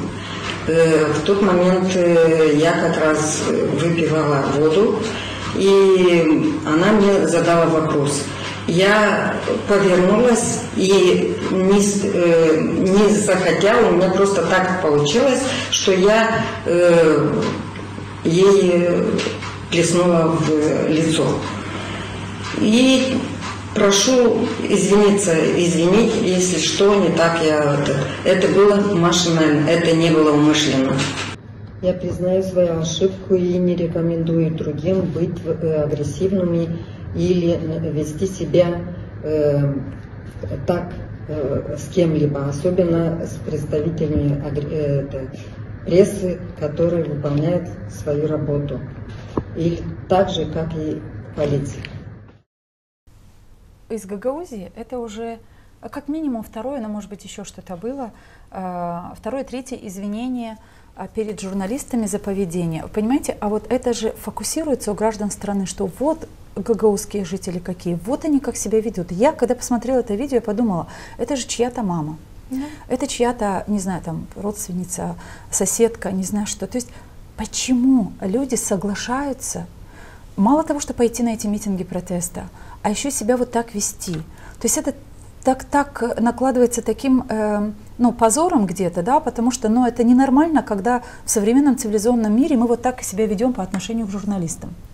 Да, и не только к журналистам, к любому другому человеку ты не можешь себя так вести, если так они защищают Шора и его идеи, вы понимаете? Они могут хорошо, они могут защищать, знаете, давайте скажем еще одну важную мысль, которую вот я не могу упустить из виду. То есть из тех, кто ходят на те протесты, есть не только те, которые ходят туда за деньги. К сожалению, есть люди, которые ходят туда идейно. Они в это верят, они их защищают. Вот даже эта вчерашняя женщина из Вокса Ньюсмейкера, я полагаю, что, скорее всего, ей не платили. Но я, опять же, потому что во мне присутствует кусочек психолога, я считываю мимику и физиогномику, и я могу с точностью сказать, что ни одна мысль из озвученных ею не принадлежит ей на 100%, потому что я вижу, как и любой другой специалист в области психологии, ты можешь понять, когда человек, скажем так, озвучивает не свои мысли собственные, а те, которые он где-то уже слышал. И очень жаль, что это делают взрослые люди, потому что мы ведь всегда своих детей стараемся учить тому, чтобы ты должен иметь собственное мнение. Даже если преподаватель что-то говорит, ты должен подвергать критике то, что говорит преподаватель. А вот у взрослых людей, таких как это, им уже этого сказать некому. Вопрос в другом. То есть я, когда появился этот рилс у Виареки, я написала, посмотрите, что она говорит. Я это сделала машинально. А женщина говорит, опять же, это клондайк для психологов. Если ты такие жесты делаешь машинально, как плюнуть человеку в лицо, что это о тебе говорит? То есть ты даже не думаешь, что ты делаешь. Это для тебя привычное поведение. У тебя дома так принято. Почему ты это сделала машинально? То есть в смысле машинально? Ты набрала воды, чтобы выпить, как она сказала. Я выпивала. Это тоже оговорка, не по Фрейду, но много говорит. Воду не выпивают, воду пьют. Она могла сказать, я хотела попить воды. Я выпивала воду. Допустим, что люди не так хорошо владеют языком. Нет. Есть лингвистические единицы, которые очень четко характеризуют то или иное знаете, мне за что обиднее всего, вот когда я видела это, мне обидно, что нас, гагаузов, вот так представляют каждого. То есть это же жители автономии, потому что было написано, что это жительница Волконежского района. Но вы знаете, я думала, что это кто-то из севера, которых привезли. Я не знала, что это еще и плюс ко всему гагаузская жительница.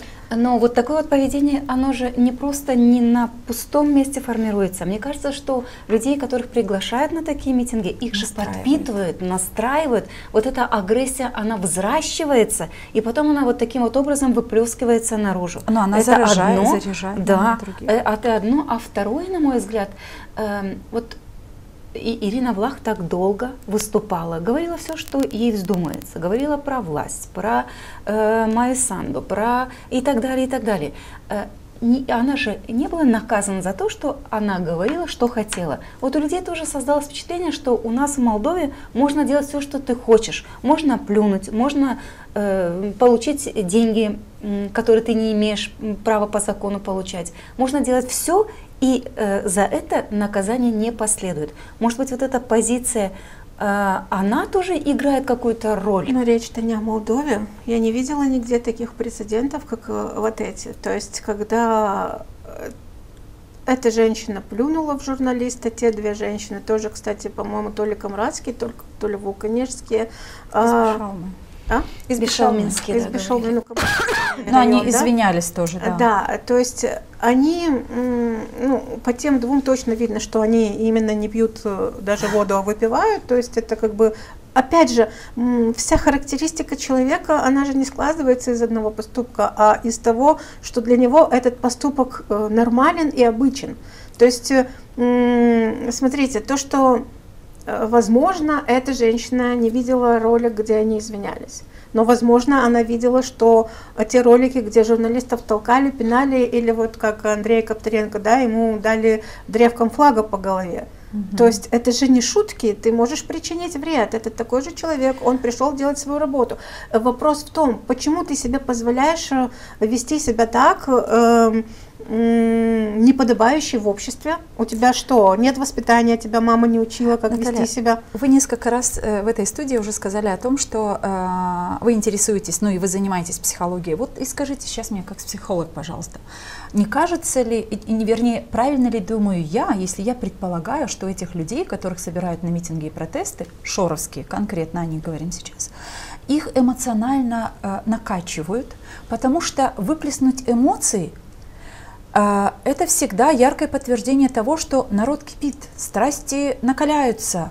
И это нравится тем, которые остались дома и следят за этим митингом с экрана телевизора, либо с экрана своего телефона, я не знаю, там планшета. То есть страсти они зажигают. И мне кажется, что вот это и делает унижение.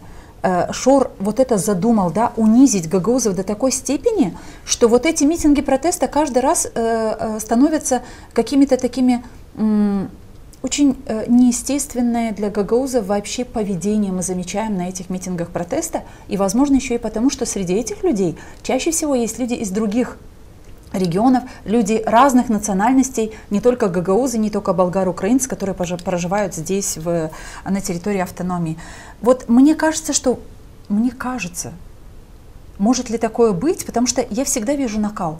Вот не понимают, что, но они кричат. И еще вот это вот с первых митингов шоровских мы слышим «Ура!». Даже тогда, когда, помните, Гуцул, только-только там ее предвыборная кампания, и вот это «Ура!». К чему это? Вот понимаете, оно никак не стыкуется с тем, что вы просите у здания ЦИК, либо у здания суда, либо у здания, я не знаю, сейчас, когда отстаивали там право защищать Гуцулу здания суда в Кишиневе. К чему вот эти «Ура!». К чему они? К чему? «Ура» — это боевой клич. С самого начала. Ну, значит, да? заложено. Конечно, это. Но об этом, по-моему, делала расследование не только Азия Рудигарды, но и такой новый проект относительно для меня, я его недавно открыла, «Маленькая страна». Угу. И там же показывали людей, которые занимаются обработкой вот этих толп, они есть всегда. Я, к счастью для себя, не запомнила их имена, потому что я предпочитаю мусор в голове не хранить. То есть есть люди, которые ездили на тренинги, которых учили, как заводить толпу, как поднимать градус, как вы говорите, как их раскалять, накалять. То есть они делают свою работу и, судя по всему, делают ее хорошо, потому что по итогу мы получаем вот эти плевки, мы получаем вот эти удары, мы получаем оскорбления. Конечно, это просто управляемая толпа, и есть... Ну вот, есть овцы, есть собаки, да, которые, вот это вот, грубо говоря, опять же, я схожу на аналогии, потому что людям так проще, вот как в Атаре, есть собаки, которые руководят овцами, вот то же самое. Ната, вы знаете, мне кажется, что один момент стоит отметить, что вот с тех пор, как башканом стала Гуцул, может быть, еще чуть раньше, все вот эти митинги, все вот эти собрания, которые, они никогда не были стихийными, они всегда были организованными. То есть и по сегодняшний день, и после вот этого приговора, который 5 августа был озвучен, мы тоже видим митинги, которые собираются, протесты, на которые люди собираются только потому, что их туда собирают. Ну, да? Но то есть это говорит о том, что люди где-то частично понимают, что происходит. А вторая составляющая — это понимают страх. Это страх. Нет, но не идут. Идут те, кого... Давайте мы вернемся на 4 года, 5 назад, на 6, на 7 и до первого срока Ирины Влах. У нас было много не протестов, но были всегда какие-то такие одухотворенные мероприятия, которые требовали большого количества людей. «Вставай, страна» огромная. И они не были стихийными, да? Они всегда были организованными. Но были и стихийные все-таки. Вот, допустим, вот по поводу патентов. Помните, мы были депутатами Народного собрания Гагаузии. Когда есть живой интерес, потому что все равно я хочу сказать о том, что когда у человека есть живой интерес, и человек пришел к зданию исполнительного комитета, потому что он требует каких-то изменений, это одно. Хорошо, это я принимаю. Пример, это я... Других нет, вот именно такие протесты я принимаю, потому что это правильно. Они свойственны демократическому обществу, потому что таким образом люди могут добиваться каких-то изменений, права, отстаивать свои права. А митинги, когда они организованы, когда они проплачены, для меня это не митинги. Это что-то, что должно осуждаться. Ну, Лена Федоровна, я сейчас, слушая вас, вспомнила, даже организованные митинги, помните одно из выступлений Михаила Влах, который сетовал, что почему так мало людей приходит, вот почему, то есть это их огорчает.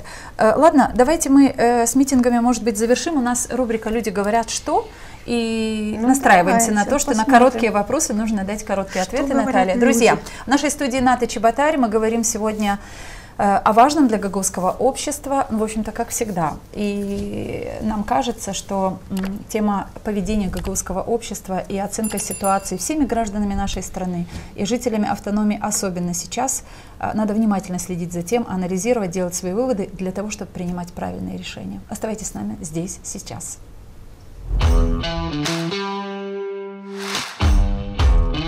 Люди говорят, что...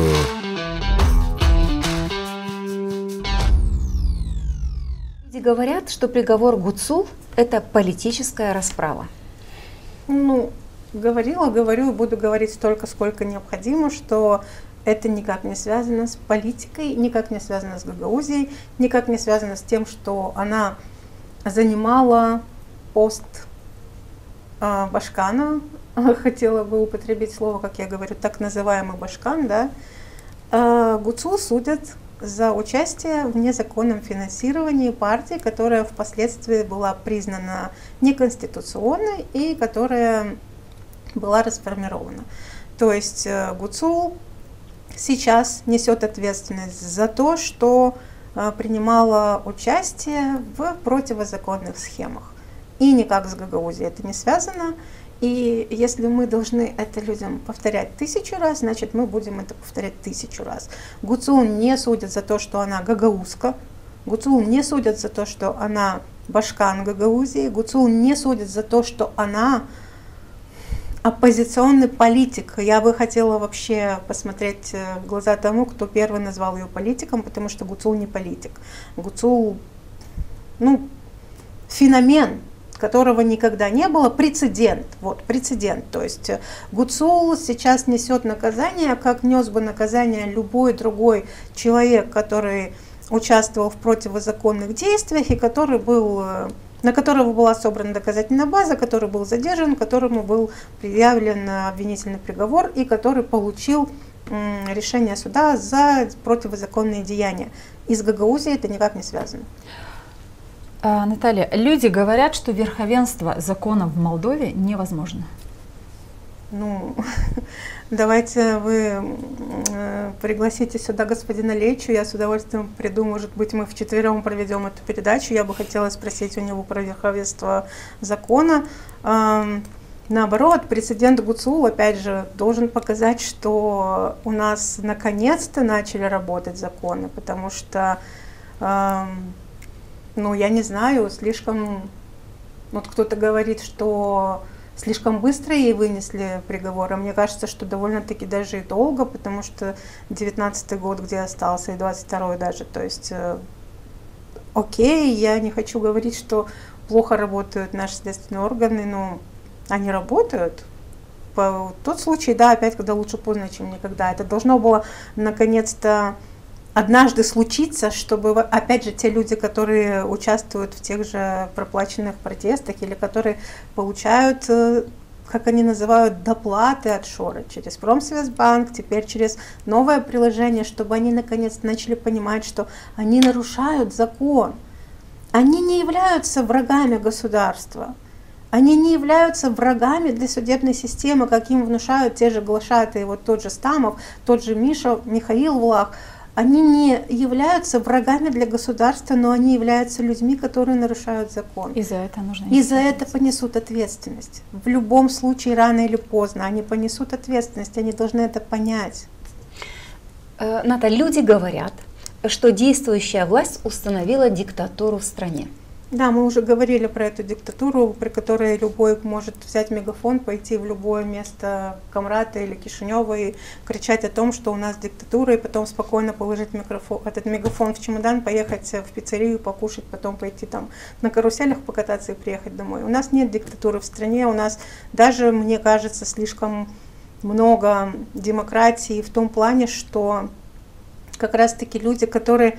Знаете, я вот сейчас перескочу на мысль, быстро ответить не очень получится, но смотрите, я не думаю, что даже Иван Стамов или Михаил Влах не понимают, что они несут ересь.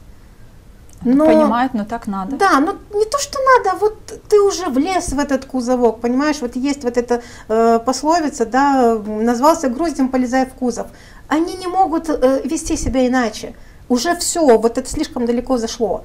Поэтому, и они понимают, что именно потому, что у нас в Молдове демократия, именно потому, что у нас защищены свободы выражений, свобода митингов, свобода мнения, в конце концов, они выходят и несут эту ересь, потому что в любой момент они могут сказать, ну, это же мое мнение, зачем вы меня, за мнение не судят. Вот есть факт, а есть мнение, то есть я могу сказать, я считаю, что Гуцул тупица. И они меня хотят за это привлечь к ответственности, что я ее оскорбляю. Окей, с точки зрения человека я написала в своем ответе, что хорошо, я за это извиняюсь, потому что это переходит на личности. И да, возможно, я не имею права называть ее тупицей, даже если я уверена в том, что у нее не хватает элементарного интеллекта на банальные вещи. Даже сколько раз предлагала, давайте мы просто попросим пройти элементарный тест на IQ, ну хотя бы для 10 класса. Я уверена, что она его провалит. Вот такое мое мнение, вы разве можете меня судить за это мнение? Но когда мы говорим, что вот у нас власть такая, что у нас парламент такой, что у нас президент такой, это тот же самый переход на личности. То же самое, когда ты говоришь, что Майя Санду убила в Молдове демократию, я не знаю, говорил ли это кто-то из гуцуловских глашатаев, но вот Ирина Влах, да, Майя Санду убила демократию. А где ты сейчас живешь? В Средневековье? Где ты сейчас живешь? Какую демократию она убила? Ты сейчас это говоришь, ну, тысячной аудитории, которая сейчас следит за твоим лайвом на Фейсбуке, да? Ну, больше всех митингующая команда, наверное, команда Ирины Влах сейчас. Не знаю, то есть это абсолютная, не то что, да, можно назвать ересью, это заблуждение, и в большей степени это манипуляция. У нас с демократией все очень хорошо в стране. У нас каждый человек имеет право написать даже в пост в Фейсбуке или взять микрофон и пойти на площадь и сказать то, что он думает. И, по-моему, это очень хороший показатель того, что наша страна движется в правильном направлении, потому что, опять же, если мы вернемся в Россию, где тебя могут арестовать за невидимый плакат, и сравнить с тем, что происходит в Молдове, это говорить просто смешно. Я думаю, что нам надо меньше драматизма придавать таким высказываниям, и тогда люди это будут легче воспринимать. У нас в стране все хорошо. Наталья, люди говорят, что автономия захвачена Шором, а другие люди спрашивают, а почему вы так считаете?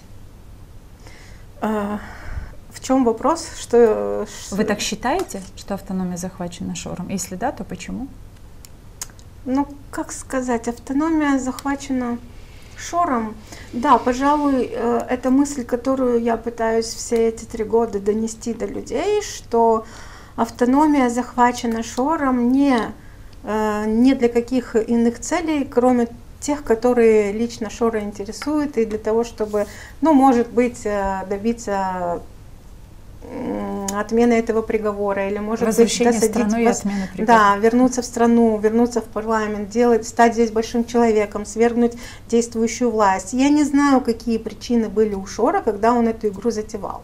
Единственное, что я точно знаю очень хорошо, что Шор начал, не скажу за всю страну, но, допустим, за Гагаузию, да, Шор начал собирать личные данные людей не перед выборами Башкана, а если, я не знаю, были ли у вас социальные магазины Мэри Шор вот в Камрате, в Камратском районе? Есть были, и по селам они были. Мы в них не ходили, но мы их видели. То есть они приезжали в сельские населенные пункты, приезжали, уезжали. Так вот, в Чедерлунге был большой магазин, И ты для того, чтобы, ну, я знаю, потому что моя мама тоже туда пошла, и когда я сказала: мама, тебе что, есть нечего?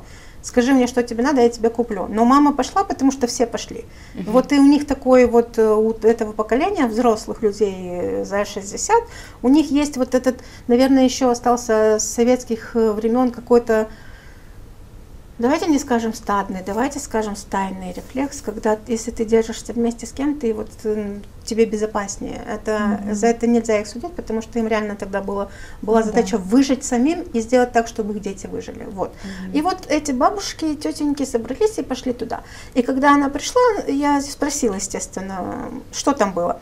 Так у них собирали личные данные.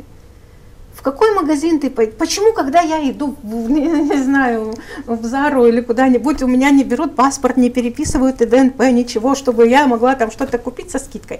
То есть, ну, это такая ловушка. Я говорю: а зачем ты отдала свои паспортные данные? А они сказали, что сделают мне пенсионное удостоверение. Я говорю: у тебя для есть скидок, пенсионное удостоверение, которое тебе выдает государство. Это твой документ пенсионера. И если человек, я говорю, иди с вот этим своим пенсионным в гастроном, предъяви и скажи: дайте мне вот хлеб подешевле. Ну, с тебя посмеются. А почему ты думаешь, что ты идешь и отдаешь Шору свои личные данные в обмен на более дешевые конфеты или хлеб, и ты не задаешься вопросом: а что будет с моими данными потом?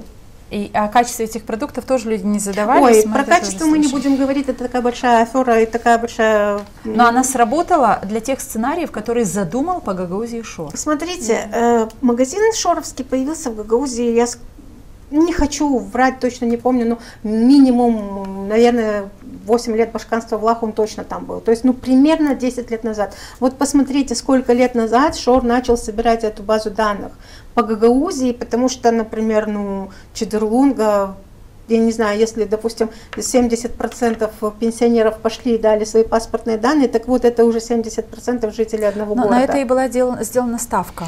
Да, но мы об этом не думали. Мы сейчас говорим о том, что когда я пытаюсь объяснить, что Шору вообще всегда было все равно, что с вами будет потом. Хоть один пенсионер спросил, для чего вы переписываете эти данные. То есть вполне возможно, что вот в этих их базе данных, которая сейчас есть у полиции, если поднимать архивы и как они, допустим, флешки или какие-то там хранители информации, может быть, они там и моей мамы паспортные данные найдут, понимаете?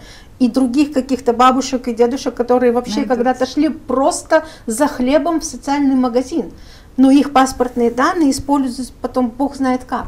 Да.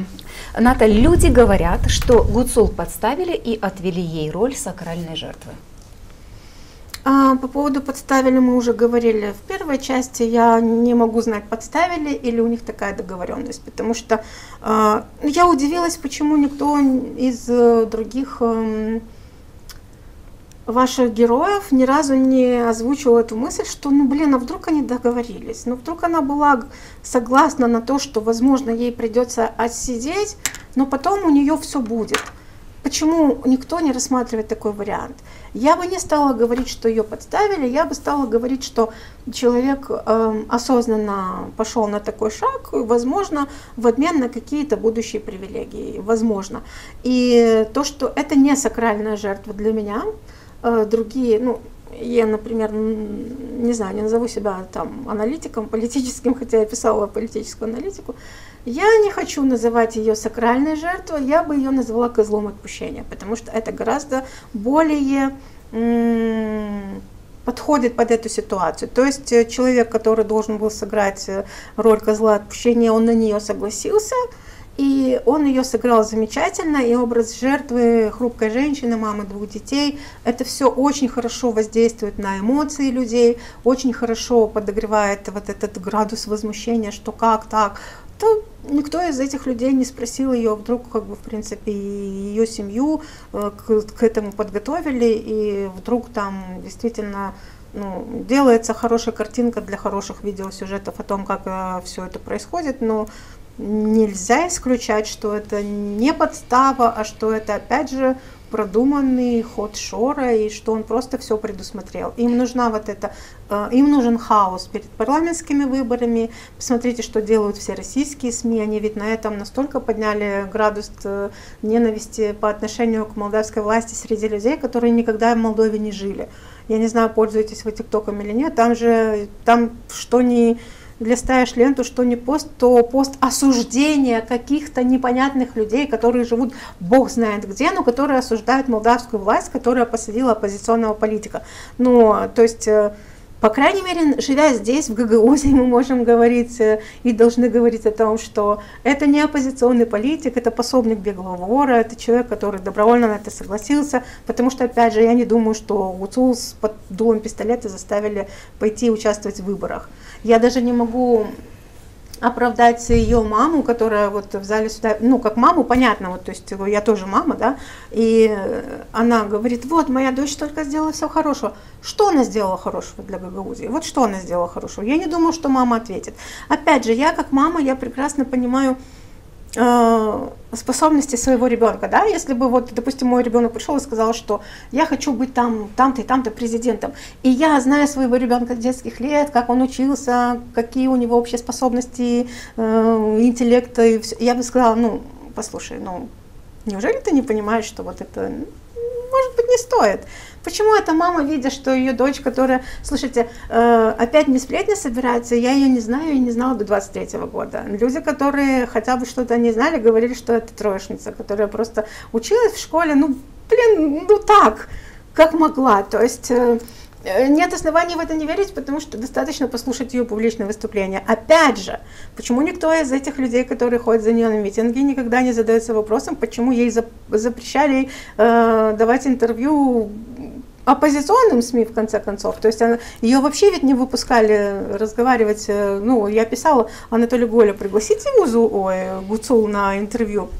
Или там любое другое СМИ. Почему? Потому что она двух слов не свяжет, за нее же всегда говорит кто-то, посты кто-то за нее пишет. То есть мама, понимая, что дочь не совсем тянет, почему не сказала кызым нянг дерзин? Нет, подождите, да, знаете, маму можно у меня понять. еще есть одна претензия, которую мне все время пишут, что они считают, что они оскорбляют меня, когда пишут, типа, ты слишком грамотная, это грамотейка, я такая самая умная, говорю, да.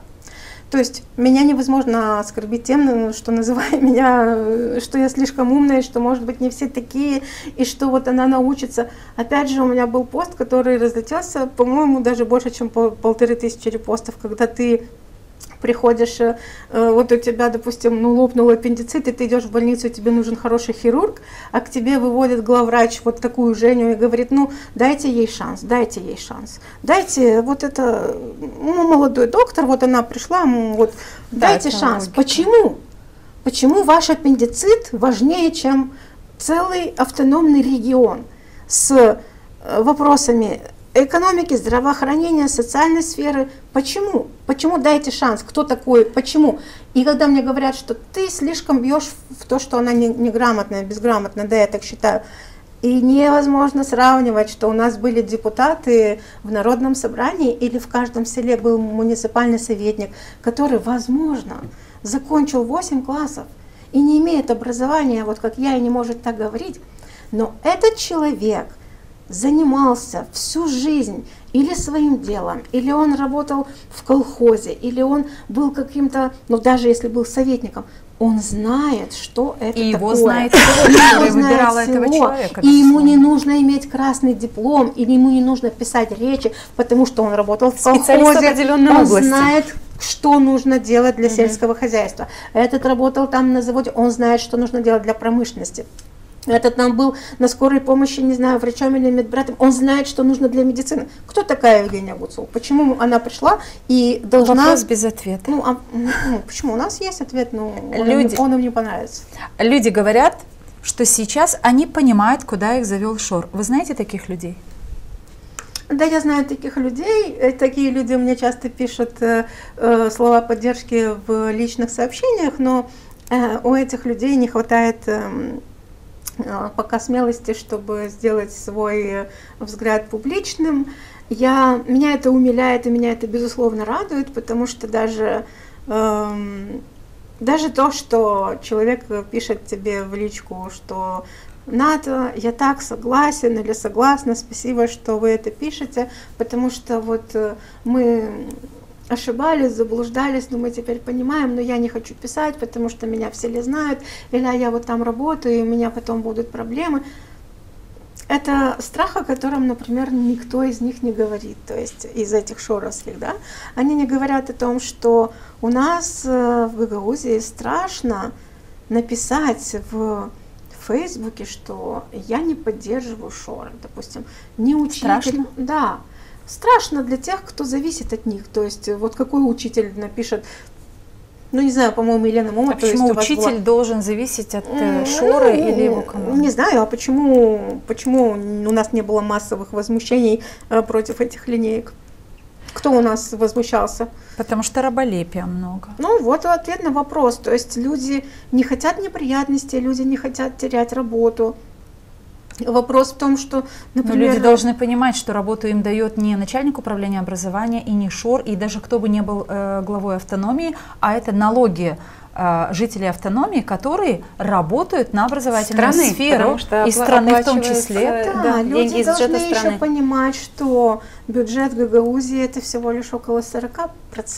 Ну, это тоже, да. Это простой люд вряд ли понимает. Опять же, говорите, почему учитель должен бояться, а почему Ваня Стамов стоит и говорит этим людям, что вот если будут выборы, вот его последняя речь, да, моя жена педагог с 30-летним стажем, и он говорит, дорогая моя, тебя заставят проголосовать, ПАС, тебя заставят, тебя сфотографировать, и ты пойдешь и понесешь директору школы своей фотографию, как ты проголосовала, мне хочется вот так сделать. Ну, это да, фейспалм, это самый говорящий смайл, потому что это абсурд. Но они этим апеллируют к эмоциям. Это ничего общего с фактами не имеет. У него нет ни одного доказательства, что кто-то кого-то когда-то из ПАС заставлял фотографировать бюллетень. Но не надо забывать времена Ирины Влах в Гагаузии, когда следили за комментариями, и люди могли получить за то, что написано. Ну вот оттуда все. И голосовать надо было ходить правильно, и посты надо было репостить, и лайкать, и вообще всегда, конечно, у нас это всегда было, но почему люди не сбрасывают с себя вот это, я не понимаю, у меня нет пока ответа на этот вопрос. Люди говорят, что только путь в ЕС позволит продолжить развитие страны. Ну, сейчас это может прозвучать как-то очень пропагандистски, то, что я, например, не хотела бы, чтобы в этом усматривали, но мы можем аргументировать с простой логикой. Об этом тоже писала в недавнем своем посте, то есть зачем сейчас от смартфонов возвращаться к кнопочным телефонам. Надо просто идти вперед. Мы начали этот европейский путь, мы увидели, что Европа сделала для Молдовы и для Гагаузии, даже не являясь ни членами, ни даже кандидатами. Ведь до начала Большой войны Гагаузия полагать не могла, что Молдова когда-то станет кандидатом в ЕС. Это были настолько фантастические разговоры, что, может быть, это могло случиться в 2050 каком-то году. То есть при Влах у нас было реализовано огромное количество европейских проектов, при Влах имеется в виду временные рамки, а не при ее участии. То есть большинство из них достались ей от предыдущего правления, и то есть Влах взяла Гагаузию без долгов, со стабильной экономикой, с кучей начатых проектов. Она все это просто завершила, но имеется в виду, посмотрите, как давно, сколько лет назад ЕС начал вкладываться в инфраструктуру Гагаузии. Надо сказать, что если бы не было этих проектов, то сегодня состояние и учебных заведений, и состояние школ, детских садов было бы удручающим, домов культуры было бы удручающим. Конечно, то есть смотрите, когда наши родители ведут ребенка в детский сад, который утеплен, у которого есть своя солнечная мини-электростанция, у которой там туалеты не воняют плесенью еще с переулка, они ведь не почему-то, большинство из них не соотносят одно с другим, что это вот та ваша клятая Европа, которую вы клянете, на чем свет стоит, но это деньги налогоплательщиков европейских. И опять здесь мы возвращаемся к вот этому их аргументу, что вот вам, почему вы, получая деньги от тех же европейских фондов, не считаете стыдным, а получать деньги от Шора считаете стыдным? Ну, опять же, если ты соображаешь, ты понимаешь, что деньги, которые приходят из европейского фонда, в бюджет страны. Они приходят в бюджет страны, они идут из чистых налогов, они проверены, перепроверены, они официальны, они прозрачны. Как ими распоряжаются, это уже другой вопрос, об этом мы тоже можем вернуться к периоду правления Ирины Влахи и удивиться, почему никто за это с нее не спросил. Нет, почему нет сайта, на который Ирина Влах тогда потратила 8 миллионов леев на создание сайта? Не только это, есть много вопросов к Ирине Влахе. Кстати, на днях увидела заявление ее партии «Нема Молдовы», что ее хотят якобы очернить публикациями о том, что в период ее правления были какие-то махинации с пшеницей или с какими-то проектами. То есть они в партии ее защищают как своего лидера. Но если мы вернемся, попытаемся вникнуть, давайте просто попросим Ирину Влах просто вот выйти и разъяснить, что было и почему. Но если она не разъяснила тогда, когда этот вопрос обсуждался в Народном собрании в 2018-2019 году. Это не значит, что он рассосался, он же остается. Ответов не было тогда от Ирины Влах, хотя но депутаты просили. Но выход был очень интересный. По 7-8 килограмм раздали жителям автономии зерна, и все, вопрос исчерпан, потому что доказать, сколько кому раздали, сколько было, уже возможности. Ну, это как раз и был такой хитрый ход. Возможно, это для других передач, но вы знаете, мы сегодня, невзирая на то, что времени не так много, мы все же хотели бы посмотреть еще несколько видео. И вы знаете, сейчас очень много говорим о дезинформации, о фейках. И кажется, уже в таком мире, когда социальные сети, ТикТок, я не знаю, куча всяких других приложений, которые сегодня доступны любому человеку, и видео может делать сегодня любой человек, и выдать это как достоверное видео, и даже представиться может работникам какой-то там... Дипфейки — это вообще дипфейки, да, какой-то сферы. И это, вы знаете, вот давайте посмотрим одно видео, а потом поговорим о том, что такие видео делают с людьми, для чего они нацелены, на что они нацелены, простите, и как от этого себя огородить. Свершилось. Вчера Евгении Гуцул был вынесен приговор. 7 лет колонии общего режима лишения свободы. Мать двоих детей, настоящий патриот, тот, кто любил свой край, своих людей, который полагал душу свою за тех, кто был вручен ей в управление. Знаете, если вспомнить прошлое видео, когда мы поддерживали ее перед судом, то там мы говорили о том, что на крест восходит Евгения, и зачастую на крест всегда восходишь один. Помните, как ученики разбежались от Иисуса Христа? Вспомните, как предали Николая II, нашего императора. Все окружение предало. И потом расстреляли, распяли. Также и Евгения Гуцул. Интересно, что я и мои друзья обзванивали священников Кагульской епархии, которая находится в прямом были контакте с Евгенией. Кому-то Евгения помогала в строительстве храмов, кому-то материально, кому-то словом. И ответы были просто как из Евангелия, помните? Я купил волов, надо испытать их. Я купил землю, мне некогда. Я женился, и у меня торжества. Вот было примерно вот так вот. Никто не поехал, все были запуганы. Никто не поехал поддержать ее. Видео поддержки записало всего лишь 6 священнослужителей. Что мы сейчас пытаемся говорить о нашем православии, когда мы нашего православного человека не поддержали, когда мы оставили его в тот страшный момент, когда ей нужна была наша поддержка. Да, там были люди, но по сравнению с нашим количеством православно крещенных людей, священников, мирян, это было меньше 1%. Трагедия все ближе и ближе. Вот посадили Евгению Гуцул, и посадки будут дальше. И первые, кого будет сажать дальше, это будут служители церкви, священники, диаконы, монашествующие. Как было в советское время, так будет и сейчас. Наше отпадение от Бога воплощается в том уже попущении Божьем, которое на нас идет. И мы все так же молчим, боимся, сидим и ничего не делаем. Вы знаете, наше внимание привлекло то, что это видео подписано, оно было размещено в ТикТоке, подписано Бесерика Комрат. И мы, конечно же, стали расспрашивать, а кто это за священнослужитель, есть ли у нас такой, потому что он говорит от имени Когульской епархии, то есть не от имени, а как представитель, как представитель Когульской епархии, говорит, я и мои друзья обзванивали священников, и вот выяснилось, что такого батюшки, такого священнослужителя вообще нет. Как здесь минимум в Гагаузии нет. Такого священнослужителя нет. И как человек, который, вот вы понимаете, это же как раз посадки будут и дальше, говорит он, и начинает уже запугивать тех священнослужителей, которые почему-то не пошли туда, куда они должны были пойти. Видимо, не было какое-то... Он говорит о том, что где же вы, а что же вы молчите, почему вы, священники, не предпринимаете шагов, а миряне, почему вы не предпринимаете каких-то определенных шагов? Наталья, мой вопрос, знаете, в чем? Вот человек посмотрел, увидел это видео, наткнулся, как и моя мама, и многие другие, они имеют вот девайсы в руках, люди старшего возраста, и смотрят ТикТок и всякие другие приложения.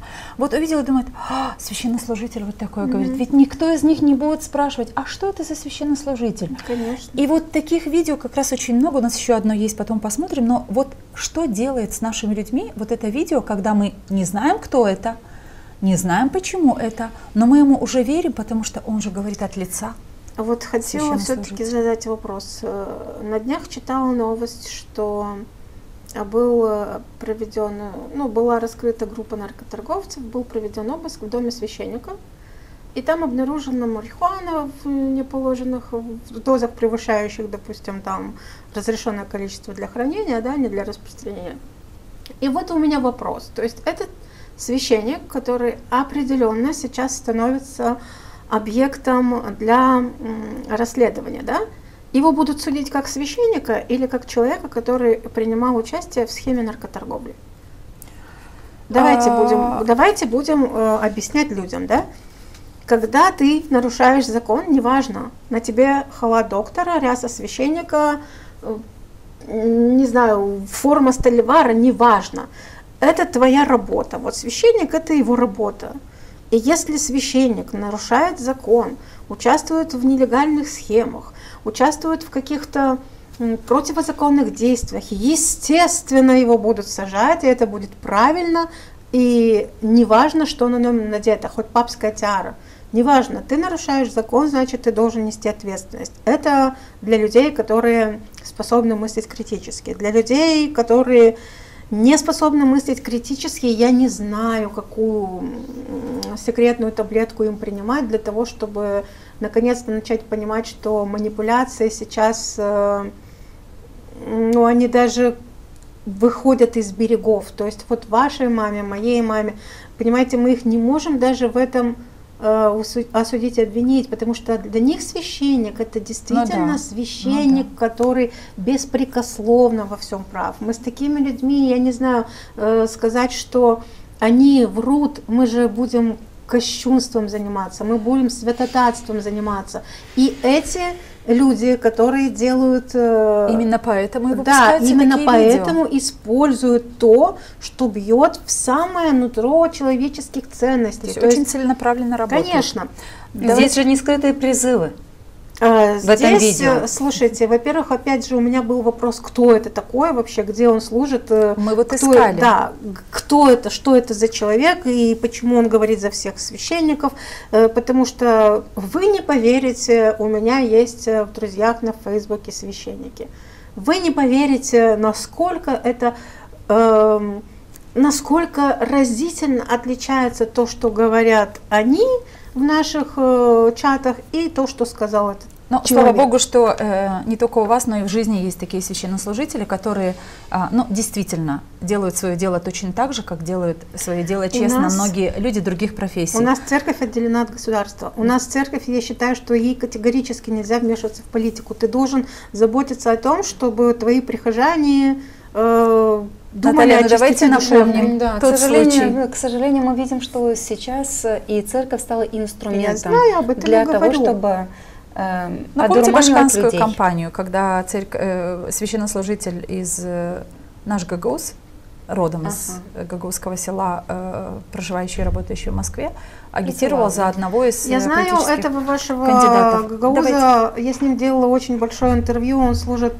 тогда он сам себя очень скромно называл правая рука патриарха Алексея, и он меня приглашал в свой Инстаграм, который он ведет для молодежи. Знаете, это был, бог его знает, 20-й, наверное, год, я когда почитала, я увидела, что такого зомбирования молодежи Но я оставим еще не видела. эту тему. Мы только почему к этому видео вернулись, мы хотели обратить внимание тех зрителей, как минимум, которые сейчас смотрят нашу эту дискуссию, что надо очень внимательно изучать, а кто этот батюшка? Поищите ответ на вопрос, потому что следующее видео, которое мы хотим показать, но только показать чуточку совсем, оно появилось уже сегодня, вслед за вот этим видео первым, который прозвучал вот в первом видео. Да, а теперь другой батюшка, который уже не представился, опять же, кто это такой, но было подписано Gagauз Media, оказывается, есть такая страничка, помимо нашей Gagauз Media, мы, друзья, хотели бы обратить ваше внимание на то, что кто-то,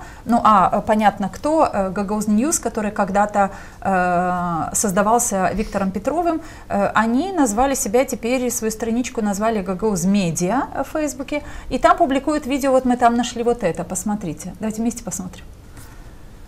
Stimați confrați, dragi credincioși, Mântuitorul Hristos fericește pe cel ce-și pune umărul pentru apropiatul său, mai ales la vreme de necaz. Ca preot niciodată nu sunt atât de tulburat ca în cazurile când văd un copil care devine orfan sau este nedreptățit și lăsat de părinți, sau ca în cazul doamnei Evgenia Guțu Bășcanu Gagauziei, rămâne fără mamă pe parcursul a 7 ani de condamnare cât i s-a dat. Да, но вот мы тоже решили посмотреть, а кто же этот батюшка. Было подписано это видео, что он служит в Ане-Ниной, в одной из церквей Ане-Ниной. Мы поискали на сайте Ане-Ниной, но мы, к сожалению, ни фотографию этой церкви, ни фотографию этого батюшки не нашли. Ну, возможно, такой батюшка есть, возможно, он там служит, но нам показалось, что вот это видео, это и есть как раз следствие того предыдущего призыва выступать. Но тут у нас возник вопрос, если это батюшка, то почему он в машине сидит, то есть какие-то несвойственные для... Наверное. Снял рясу, жарко было, подумаешь, 40 градусов на улице. Но то есть какие-то вещи, которые не стыкуются в сознании, когда ты думаешь о священнике. Да. Когда ты думаешь о священнике, думаешь о его роли в обществе, думаешь о том, что, как вы говорите, церковь, она отделена от государства и не имеет права вмешиваться в такие вещи. То есть, это происходит. Я думала о том, что вот вы говорите, нам надо, они должны искать, где этот батюшка служит, если он такой, не будут ведь, они же не будут. Они не будут. Почему я говорю, что это мы должны делать, как минимум, давать людям вот такую информацию, что вот сейчас люди, которые смотрят как минимум эту нашу дискуссию, точно будут знать, что мы попытались, для того, чтобы это видео выдать здесь сейчас на экран, мы попытались узнать у священнослужителей Гагаузии, есть ли в Кагульской епархии вот такой батюшка. И нам подтвердили наши источники, что такого батюшки нет. Если вы анонимно, сложно будет нам всем троим пойти анонимно в любую церковь, допустим, даже в нашем районе, в Чедерунском или в самой Чедерунге, и вы послушаете, что говорят батюшки там, вы, наверное, волосы дыбом станут, потому что они делают политику. Они смотрите, Наталья, я хочу здесь все-таки... не всех под одну гребенку. Мы сейчас попытались, во всяком случае, людям сказать, что даже сан используют для того, чтобы вам донести ложную информацию. Но я знаю очень много священнослужителей и в Гагаузии, и в нашей Молдове, и во многих монастырях, которые на самом деле служат так, по воле Божьей, по собственному желанию и приносят ту помощь, которую, собственно говоря, религия, если есть люди верующие, что они находят в храме. Есть очень много таких священнослужителей, которые притягивают к себе, помогают людям и во славу Божию делают свое дело. Я знаю, с этим мы не спорю. об этом. Я к тому, что Шор сказал, что у него нет красных линий. У него реально нет вот красных линий, и это один из их... Возможно, да, соглашусь с этим. Да, один из способов манипуляции. И еще одно видео, которое невозможно пройти мимо него, мы вот решили и вам, и нашим зрителям показать. С некоторых пор мы заметили, что Шор своими сценариями, назовем это так, пытается новых лидеров Гагаузии принести. И даже это может быть не люди из Гагаузии. Вот Кто бы мог подумать? Давайте посмотрим на первое видео.